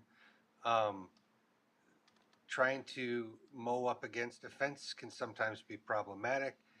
Sometimes you will have a neighbor who thinks that the fence is the posts and therefore anything that goes on the outside is not, so that climbs over onto your property. Both happened in personal experiences. I always like to have that buffer. Jeff? So when people submit to fence permits for us, the ordinance allows on the property line. And I always kind of ask, do you get along with your neighbors? Because invariably, people do question where their side property line is, and unless they should be finding the property pins for that. I don't know. The nice thing is when it's right on the property line, it's probably gonna get mowed and trimmed right up to the property line from both sides. If it's moved in a foot, who's gonna be able to, and the other neighbor does the same, and now there's a 1.5 to 2-foot strip that is a kind of a DMZ, man's that land. no man's land that Yeah. no one then takes care of. Yeah. Could In my become an experience, issue. you usually have an agreement between your neighbor that the first person is kind of the loser. The next neighbor gets the 6 inches on his property. Next neighbor gets his 6 inches. Yeah, but technically, I get it. and we get it. deal, that's all we deal with on almost, is You're the kind of trading technical- one problem for another. Yeah. Is it that, Yeah. your neighbor's grapes are falling into your yard because it's right on the property line, or is there this Or that neighbor awkward doesn't kinda- maintain his fence and it is out of plumb and all of a sudden it's on your property. Over your, yeah. Yes. No, I know. All right. I'll stop. Okay. And again, apologies, this language is probably hard to track a little bit with the different colors, red and blue and strike and not, just reflects our comments and staff comments back and forth. Be cleaned up for the future versions, but just there were a couple of other things to note on the fence issue that I just wanted to point out. One was that materials were changed a little bit to allow for PVC. I think that was a staff addition, but I think the intent was the decorative PVC would look like fences. Make sure that those are permitted. Yeah. And most of the materials are aluminum, not wrought iron anymore. Yeah. Yeah. Right. Thanks. And then in the memo, the last sentence here discusses fences that might be near, within, directly abutting a drainage structure. So just wanted to make sure that was pointed out too. This comes from staff experience working in situations where there's a really large or drainage easement, maybe 20 feet, that takes up someone's yard, and it would force you to put the fence 20 feet off of your rear yard that you might be using for rec purposes, but is in fact a drainage swale by easement. So this language cleans that up a little bit. It requires that the fence be 60%, a maximum of 60% opaque in order to allow stormwater to go through. All right, I'm ready to move on to number 6. Number 6 and 7, these two I've just flagged, are ones that Village Attorney Derek Punches wants to take another look at. So I don't think we should spend too much time unless there are specific questions, because it might change. But the intended updates here, I'll just say, are to reflect changes in state law or to more accurately reflect state law. For large wind energy systems, for example, or what we might be more familiar with around Dane County, large solar farms, there's that section in state statute that's now copied into this red line text that says, you know, no regulation may be imposed that does a few certain things, like exorbitantly increase the cost of the facility. So that's kind of the intent there. And then it also clarifies smaller energy systems. Again, we can take this one up again next time, unless you have specific questions. There were lots of references to city in there. I'm sure you'll search and Sure. destroy those with Yep. village. If I read this correctly, it was proposing that a roof-mounted solar array, which we have popping up daily in the village, requires an accessory structure zoning permit. It's not how it's being done now, and it doesn't seem that if I'm putting some solar panels on a roof of a structure that's already there, that I should have to have an accessory structure zoning permit for that. And maybe I just read it wrong, but that's kind of what I was getting out of this.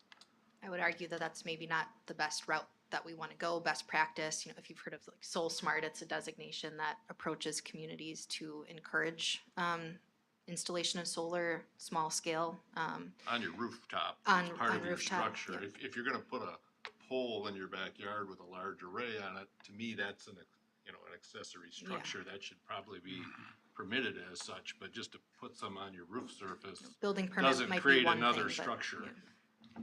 Yeah, typically I think for just the rooftop, they're getting electrical permits, building permits, so I think, yeah, that would be covered, but maybe we just clarify that if it's a freestanding array.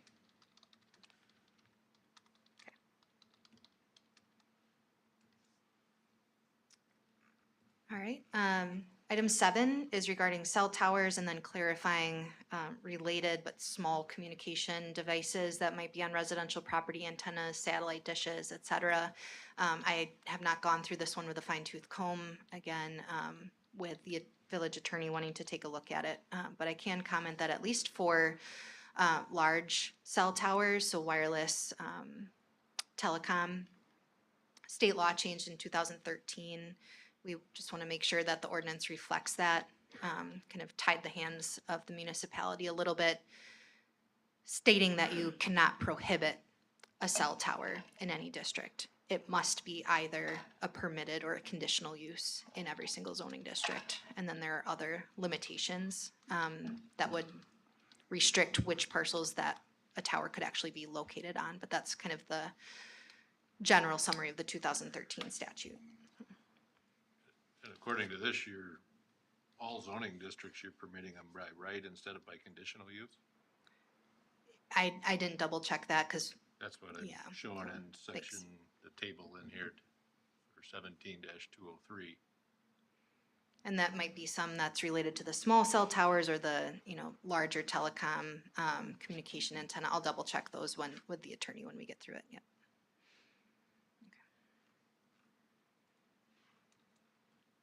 All right, item 8 was variances. This one was pared down a bit from the August review as well. The approach here is to acknowledge that there are two different types of variances. There's a use variance and an area variance. Area variance is what more people are generally familiar with. It's usually seeking relief from a dimensional standard like a setback. And there are certain requirements in statute that you have to meet in order to justify that variance. It must be based on, for example, physical lot conditions that present a hardship, not circumstances of the applicant, such as financial situation. So that's one that communities deal with often. The other one is acknowledged in state statute. It's just rarely ever applied, and that's the use variance. So that would be pursued.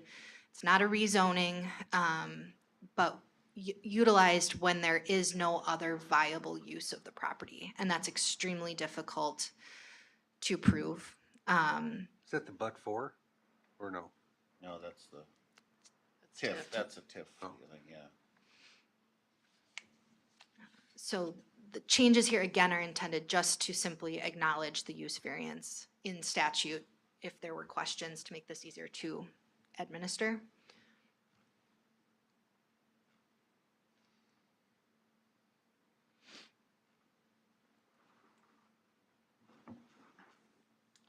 I thought there was some, maybe, okay, so maybe the but for is for TIF, but there was some sort of verbiage that had to be understood for a variance. Yeah, area of variance, maybe it's in there, like common language might be, substantial justice would be done if the variance was granted because Maybe you would it's not just be the- able to use it for a permitted use. Yeah, or but maybe it's for just the variance. hardship too. Yeah. Yeah, I think top of page 128 there has the kind of list of things to be reviewed, and then that section C is sort of other factors, but the zoning board of appeals, which hasn't met I think in over probably 15 years now, there's kind of a process, the staff report that's created and the information provided by the applicant has to address some of these points to kind of hit all those. We still get our paychecks though, so. That's right. Yeah.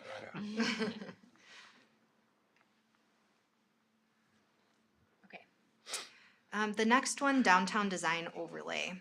I have some comments on this. I'll rely on staff a little bit to learn more background about where this one exactly came from, how it made it to the ZTA list. But I'll introduce the topic. So in the code, you have overlay districts, which serve on top of a standard zoning district. So all of your base things apply, and then the overlay changes things, maybe are more restrictive or requires higher standards. And that would be over certain locations where you're trying to achieve certain goals. There are 3 different types mentioned here. One is the downtown design overlay. I think this one is relatively defined on the zoning map, and I put a little screenshot at the end of the Word document with Elisa's help to identify that. So this one overlaps with historic district. Is that correct? Mhm. Okay. I think it also includes Gorman, doesn't it? Downtown design? Or is that the historic? Trying to remember. Well, I think that's kind of where the clarification was, is what areas does Got it. this Okay. include? Is it just the HPC purview properties, or do we want to expand that? Lincoln Street, okay. Yeah. Got it. So I think the goal here is that map clarification, and as I understand it, it would match the image on the left for the downtown design overlay. It would match your historic district, South Main, everything that's hatched there. Would some of this, some of these decisions fall within the scope of the downtown master plan that's about to start? That we Think- should kind of wait and incorporate that into this? Yeah, they certainly could. I mean, this has been, I think, just something that was been on the list to clarify for a couple of years, and obviously it's kind of aligning this year with the downtown master plan. So, if you wanted to wait on like, that specific change or this group of changes, we could certainly pull this out for our next batch of text amendments. As you mentioned too, there's the historic neighborhood, and then some questions about corridor design districts. And maybe you want to touch on Yeah. those, Sonia. Yep. So just the one in between quickly, Elise mentioned the historic neighborhood design overlay. That would be the image on the right in the screenshot on Lincoln Street, so separate from the downtown design. So my answer to your first 2 questions is, why would you not want to include it? And I think even the discussion you just had is Gorman on this. When these were created, some of that's 20 years ago, that knowledge should be captured. And so I can't think of a reason why you would not Yeah. want to do that. Yeah, Gorman on the zoning map, it is, and the Okay. overlay is just not adjacent to the rest of that block, so, Great. yeah, we could expand. I think it's just That- the inset on the zoning map just kind of zooms in on that South Main Street block, but it does include the Gorman building too. Why would we not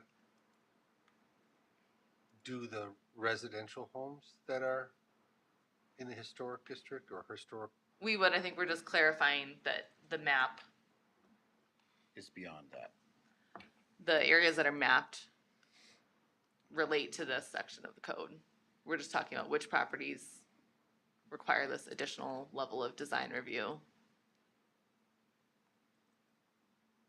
So it's never been, these maps haven't been tied to the code. So we're just wanting to ask, I guess, clarify which areas of, are we okay with just the South Main Street block and the Gorman building kind of being within the downtown design overlay? Are there other areas downtown that should be included in that? And then same thing for the historic, but to keep them consistent, makes sense, it's just clarifying which properties, again, need that extra design review if changes are made to the property. My take is they all should be. We don't have the crystal ball, we can't see what's gonna happen in the next 5 to 10 to 50 years. But a lot of those old homes turn into businesses, turn into those types of uses, so they could not always be residential. So I think that it's important to at least always track them in this type of a district for when they may change use or for when they may need to be look for some financing or something like that. They're in a historic district that could be looked back to. But that historic district is made up of specific properties. And so it should be limited to those properties that are listed in that district. Correct. When you say all of them. All of those that are listed In right. orange. Okay, okay. Yeah. That, I thought you were expanding No, no, the no, overlay and no, that just, no. yeah. Okay. The third issue is a little bit different. This refers to community gateway and corridor design overlay. And then there's some language that was in your code already. The blue lining there is just with Elise kind of clarifying the names of these corridors. But community gateway refers to like an intersection, the node of that intersection and how that looks as you enter the community. And the corridor is, of course, the street right-of-way itself and the properties that directly abut and front on that corridor. The idea is that these are important, should be elevated in design over other standard commercial zoning districts, thus the overlay. This text has lived in your code, but it essentially means nothing because it was never mapped anywhere. So that's the question here about whether that's a fruitful effort or not. And I can kind of answer what you asked before, why wouldn't you pursue something like this? Overlay districts can be complicated. We want our zoning codes to generally move towards easier to understand and easier to administer, easier to achieve the goals that the community has set forth in other documents like the comprehensive plan, et cetera. That's what we're talking a lot about right now with housing affordability, code amendments, things like that. So in this situation, you might say, well, for ease of administration, another overlay is confusing. And what you could do instead is look at the base zoning district. If your overlay is going to cover 80% of planned business properties, so you have your base zoning district, planned business, and you put an overlay on top of it on the corridors and the gateways, and that covers, let's say, 80%. You only have 20% that don't need to meet the higher standard. So would the better idea just to be to take a refreshed look at your design standards for those zoning districts and maybe raise the bar a little bit on all of those. It will have the, of course, impact of raising building construction costs or whatever on properties that aren't directly on a Main Street frontage, for example. But that's just something to consider. Does that all kind of make sense, our questions, and then not something we have to kind of decide today, but if that's something we want to keep pursuing and map, yeah, I'd like to hear. I would really like to see us improve our corridors, but I would be reluctant to add burden to existing homeowners. There's a difference here when you have a documented historic property versus all of a sudden we deciding we're gonna make this a corridor and now the design standards are gonna be much higher. So I would rather see it articulated in a master plan, but articulated a vision, but not implementing a requirement. I'd be nervous about that. Would this be putting a burden on the residential? Yes, Depends on where you map it, I suppose. depends what your standards are. Mhm. And that's the problem I have with it is what standards do we have? Yeah. You're talking about an area, but we haven't talked about what those standards are. I don't remember. Do you know, Elise, if you even have the standards in the code yet? They might be referenced in another section. I don't think we do. I don't think so. I mean, and like we talked about before with like the fasteners, there's the high quality materials that are mentioned. So I mean, we're reviewing that in all of our business districts anyway. So I'm not sure what above and beyond, for example, like the new Quick Trip, Culvert, those are all kind of on major entrance corridors, important nodes within the, what else would we have done or like to see that was above and beyond what the requirements already were for those planned business I think that properties? when this was set up a long time ago, the intention was to sort of create those corridors that you're mentioning where monument signs were not on poles, they were lower, they were, you had streetscapes that were approachable, that had more landscaping. You had businesses that were a little bit higher quality architecture, materials, those types of things, so that visitors, people coming into community members that live here have a little bit better perception and reception of coming into the town itself. That's what I remember for what we had done when we put this in originally. But to your point, it never had any teeth. So I think that it is worth doing, but I think it does need to have some teeth. I think that there is value to having those types of things as you come into a community as a visitor, as a person who lives here, as a person who pays their taxes here, as a person who does whatever. It's a pride thing, and I don't think that that's wrong. I also feel like maybe since the code was written in 2006 and our sign code was written in 2016, I think some of those things like no pole, pylon signs and the monument sign requirements and restrictions on electronic signs and what they, how often they can change and things like that. I feel like, at least for the signage part, a lot of that was addressed in the sign code. So if there were other things about landscaping or building materials that you feel like we haven't been able to capture in kind of our base, business requirements, if there's something above and beyond that, for future projects you'd like to see, maybe we can take some of those ideas and try to add the teeth to this area and then define too. If residential properties should be treated, I think they should be treated differently than commercial. Where is that going to be as residential kind of, we might add residential in some areas or we might transition to mixed use in other areas. How does this corridor, how often should we look at this map and kind of Update it. Yeah. Yeah.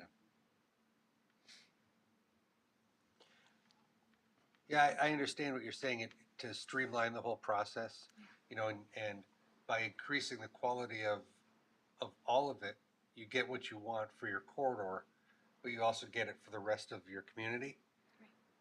My question is that right for the rest of the community Right. if you don't want to have that burden put on everybody? Mhm. Because let's face it, we got a lot of small business, Yep. and it's personal. Mhm. So I'm not sure that that's right Mhm. for me. I think we are, in a roundabout way, improving our gateway and corridors in a natural way as they develop. I mean, when we talked gateway, it was the Highway 14 interchange at Janesville Street. That's Oregon's, main gateway. Mhm. Culver's came in out there. Well, everything's come in out there. Yeah, everything that's Hotel, happening out yeah. there, we are looking at, a higher standard of aesthetics out there than if it was, blocks back into an industrial park somewhere. So I think we are very conscious of the gateway and the corridor and how it looks, and we're doing it as it develops, but we're not placing, burdensome restrictions on existing homeowners and existing small businesses and Right. saying, you've got to step up your game. Right. But as things develop, we are looking at higher standards in these areas. So it is happening. It's organic. It's just not a Yeah. district and a Right. couple of paragraphs spelled out in here. But I think we saw it also, like, if you're using that corridor as an example, when ideas were coming in for what would have been the former BP building, feeling there is we need to raise the bar a little bit there. And remember, there was the old car wash, and that came through, and for the Karate America, Subtown Deli. I mean, if you look at everything that's changed along there, it's kind of been rising itself, but I know exactly what you mean by you just can't force someone who's been there for 30, 40 years to not, I don't know. or At to natural change. attrition, these properties will redevelop, and at that point, we are bringing them up to Right. a better aesthetic. Right. And yeah, and I guess I'd want to hear like what are the specific burdens that you would want to put on some properties and not others, and are those things that again we're already capturing in redevelopment projects?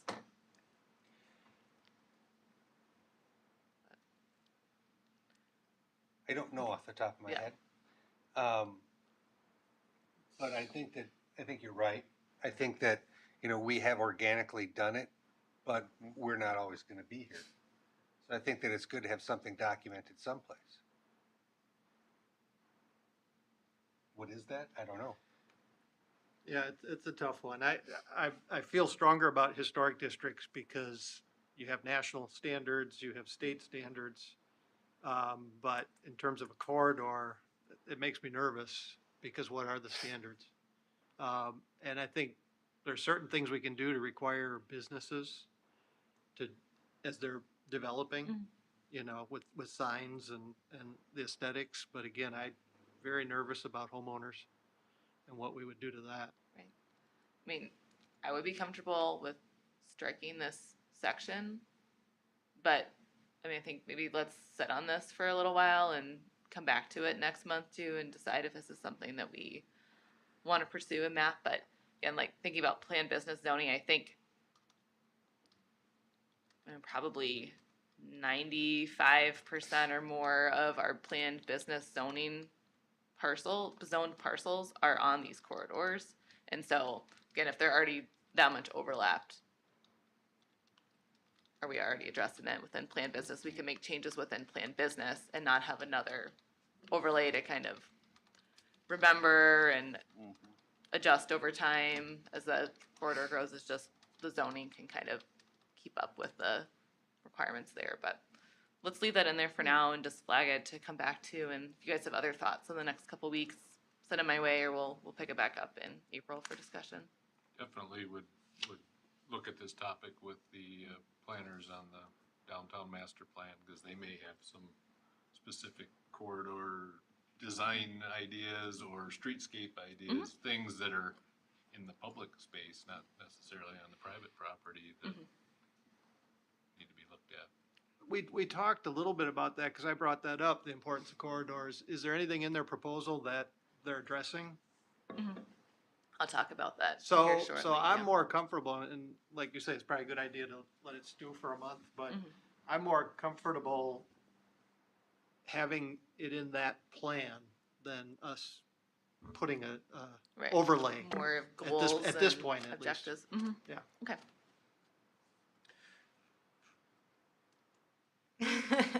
It's a good one to keep talking about it. Kind of want to mention one more myself, just relative to the points you've been making. So Monona Drive has urban design guidelines and has a lot of these same goals that you might want to have on a corridor. More attractive signs, pedestrian oriented, buildings up to the street, building materials. But I think you all understand as you've been communicating the differences, guidelines, plans, redevelopment districts, TIF districts, negotiating through a plan development.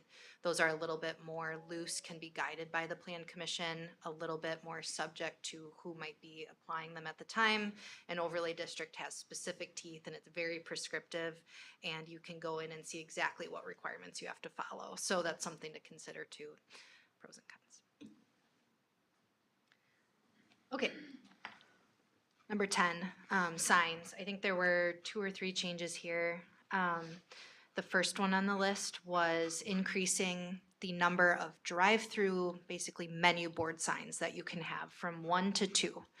I believe that Culver's, this was before me, went through a plan development specifically for this purpose. So that's a lot of work to go through a plan development for a drive-through sign. So the idea would be, a drive-through land use requires a CUP.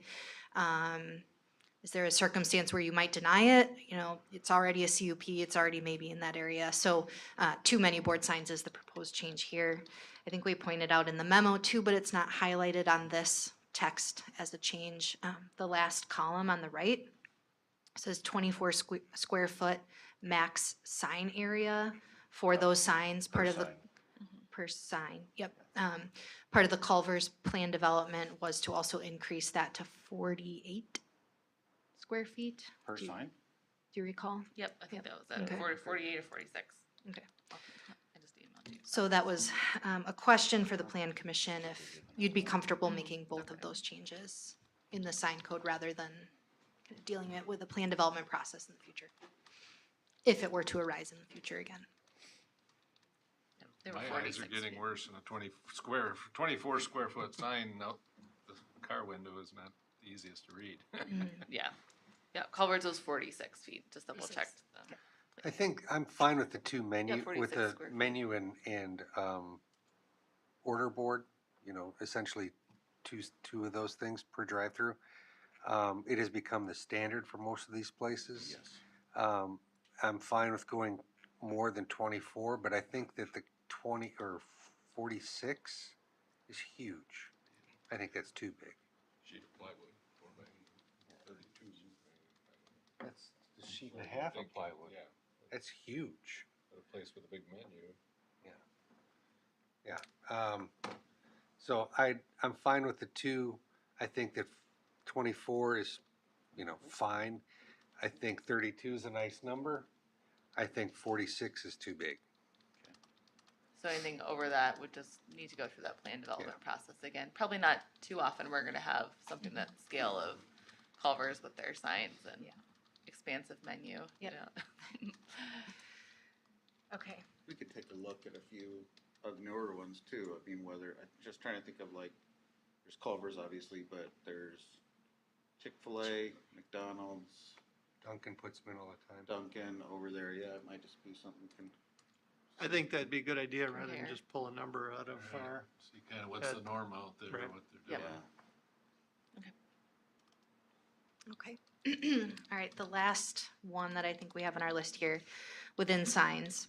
At the August meeting, we were trying to address an issue that came up with how you regulate signage on a canopy at a gas station. Stripes, logos on the canopy, should those be treated as wall signs? Where exactly do they fit? So this opened a little bit of a can of worms in terms of regulating signs based on the fact that it's a fueling station. We took a different direction at the advice of the village attorney, and this is where we ended up. the blue text there is an addition to a land use definition in your code for in-vehicle sales or service.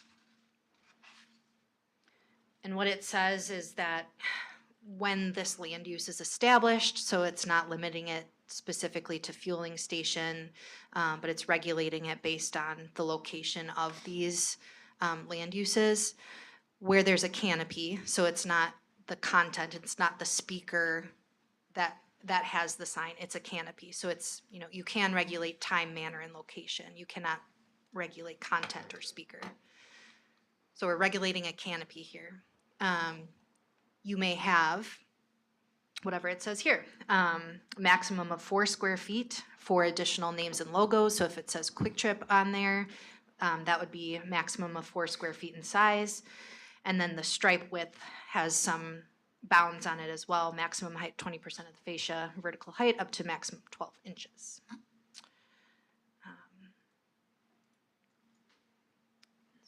That's where we arrived.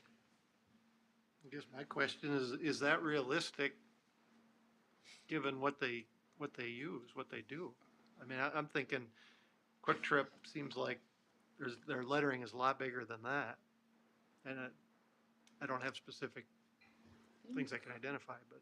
I think we were gonna pull, because Quick Trip just came through with that in the last year, both on their new facility and they redid the canopy at the downtown site. So we can pull that to just make sure, but I think this might have come from using that as an Yeah, example. I think it's about 1 foot high, 4 feet For the, wide.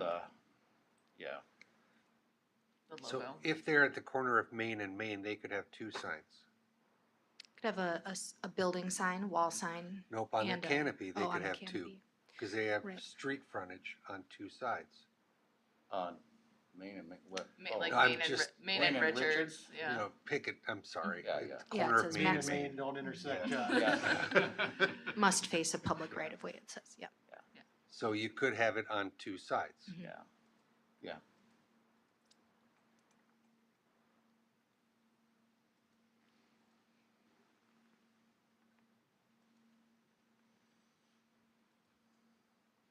Would, I can't tell from this, maybe I'm misreading it, would the 4 square feet of sign be able to be illuminated as well?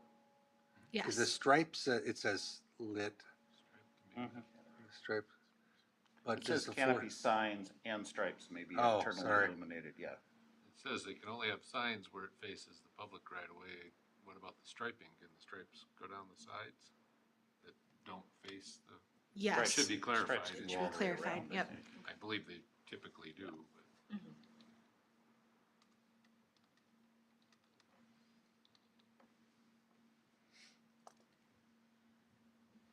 Any other strong feelings on this one? No. As long as it's grounded in reality, Yeah. you know, size-wise, I don't have any heartburn about it. Okay. Okay. We made it. Wonderful. Thanks, Sonia. Think you'll get everything cleaned up and see you again. thank you. Thank you. Okay, moving on. Item H, information only, the 2023 Village of Oregon Affordable Housing Report. Elise, you want to give us a little bit of a cliff note? I'll give the cliff notes because I know it's getting late. We're all running out of steam here. This looks very similar to previous reports, kind of have a template, go through and update a lot of census data, updated with all of our population forecasting from our comp plan. It's obviously all in there, so happy to answer any questions, but it was nice to kind of read through the list of proposed changes that have been kind of in there for some of the text amendments for housing and some of the comp plan goals, and realize that we did address a lot of that in our comp plan in terms of allowing more flexibility for, you know, low scale neighborhoods, mid scale neighborhoods, trying to kind of reduce the cost of review and barriers, which in turn kind of increases the cost of housing through the comp plan. So just address some of the things that we updated, took some other things out that we've addressed now. We're adding some language to our TIF agreement that further spells out kind of what we're looking for affordable, attainable housing types, different accessible features too. So that's kind of running through the board, but just kind of reflecting where we are.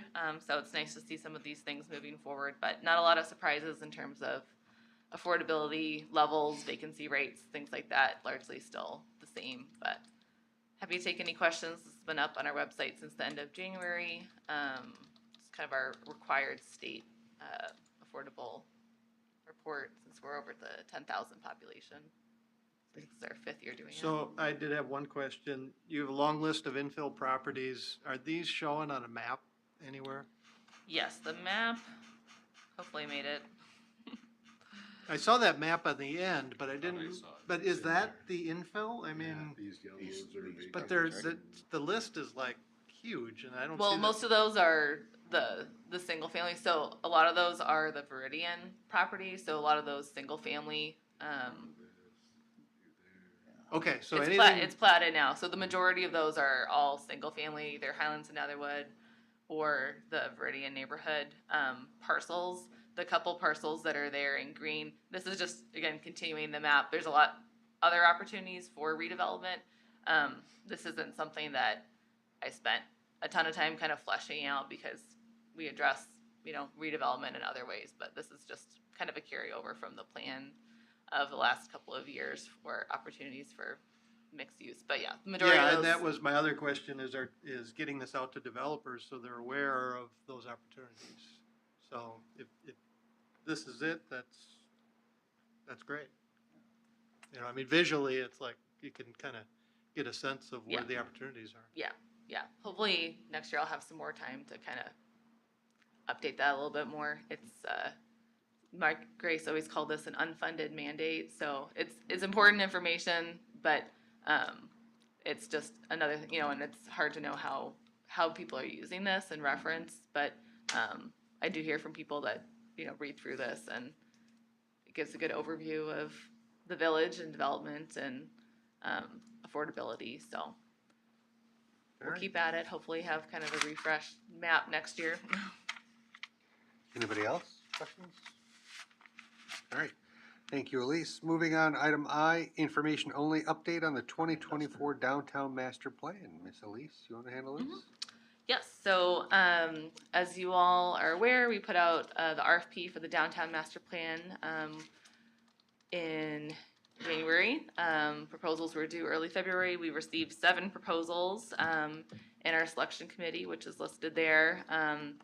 Went through the proposals, decided to interview 4 of the 7 firms. The ones that were eliminated were largely kind of our outliers on cost. Either they were very much on the low end and left a lot of stuff out, or very much on the high end, and we didn't feel like there was a lot of value add with what was, or they weren't just a good fit for the village. So interviewed 4 firms, all very qualified, and decided to move forward with Redevelopment Resources. They're based in Madison. They work in a lot of really similar sized communities, Mount Horeb, Baraboo, Waterloo, a lot in Dane County. So they're partnering with Studio GWA, which is based in Monroe and Rockford, for kind of their design team. And then Redevelopment Resources has a lot of economic development and kind of the data side of things on their team. So really great group to work with. I think you guys will like working with them. So we're working on a draft contract, and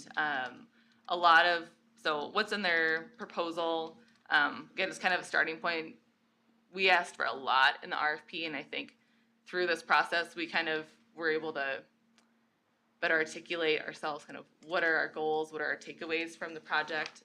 So some of the comments about community involvement and community engagement, things like that, couldn't agree more. That was a big part of why we eliminated some firms, and also was a big part of our interview process and our conversations about having a really robust, creative, engaging, kind of non-traditional community engagement opportunities. And so that's something we'll be fleshing out more in the contract, and specifically with Redevelopment Resources, we discussed about kind of expanding what their offerings were in the contract, and talked about, asked them about some of their experience in other communities, how they've gotten out into the community. And so I think we'll do things like mobile listening sessions, kind of walking tours of downtown, having them at different events, whether it's Summerfest, some of the Sounds of Summer concerts, outdoor movie nights, so we're planning things like that. So going to people rather than expecting that everybody wants to come to, you know, the community room here at Village Hall, and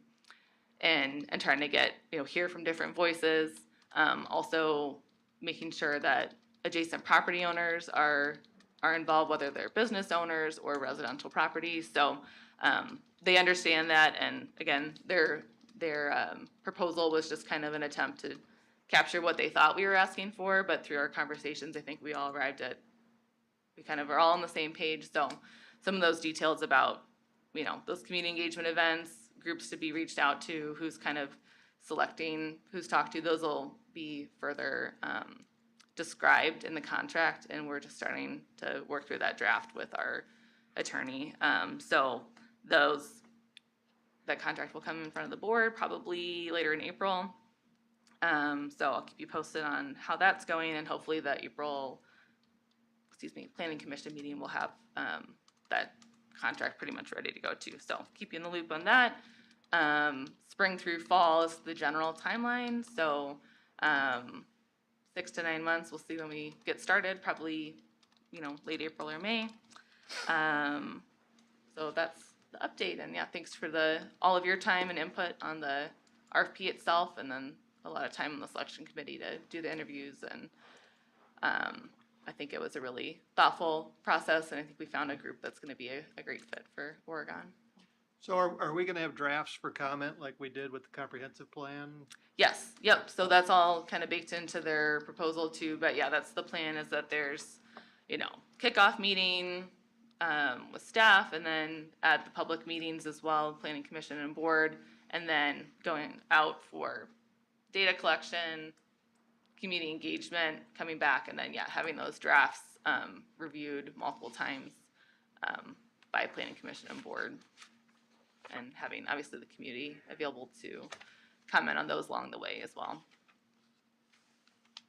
So kind of a condensed version of what we did last year. All right, anybody else? All right, thanks, Elise. Moving on, item 8A, status of developments, projects. Anybody want an update? Jeff, do you want to give one? Nope. Things are going okay.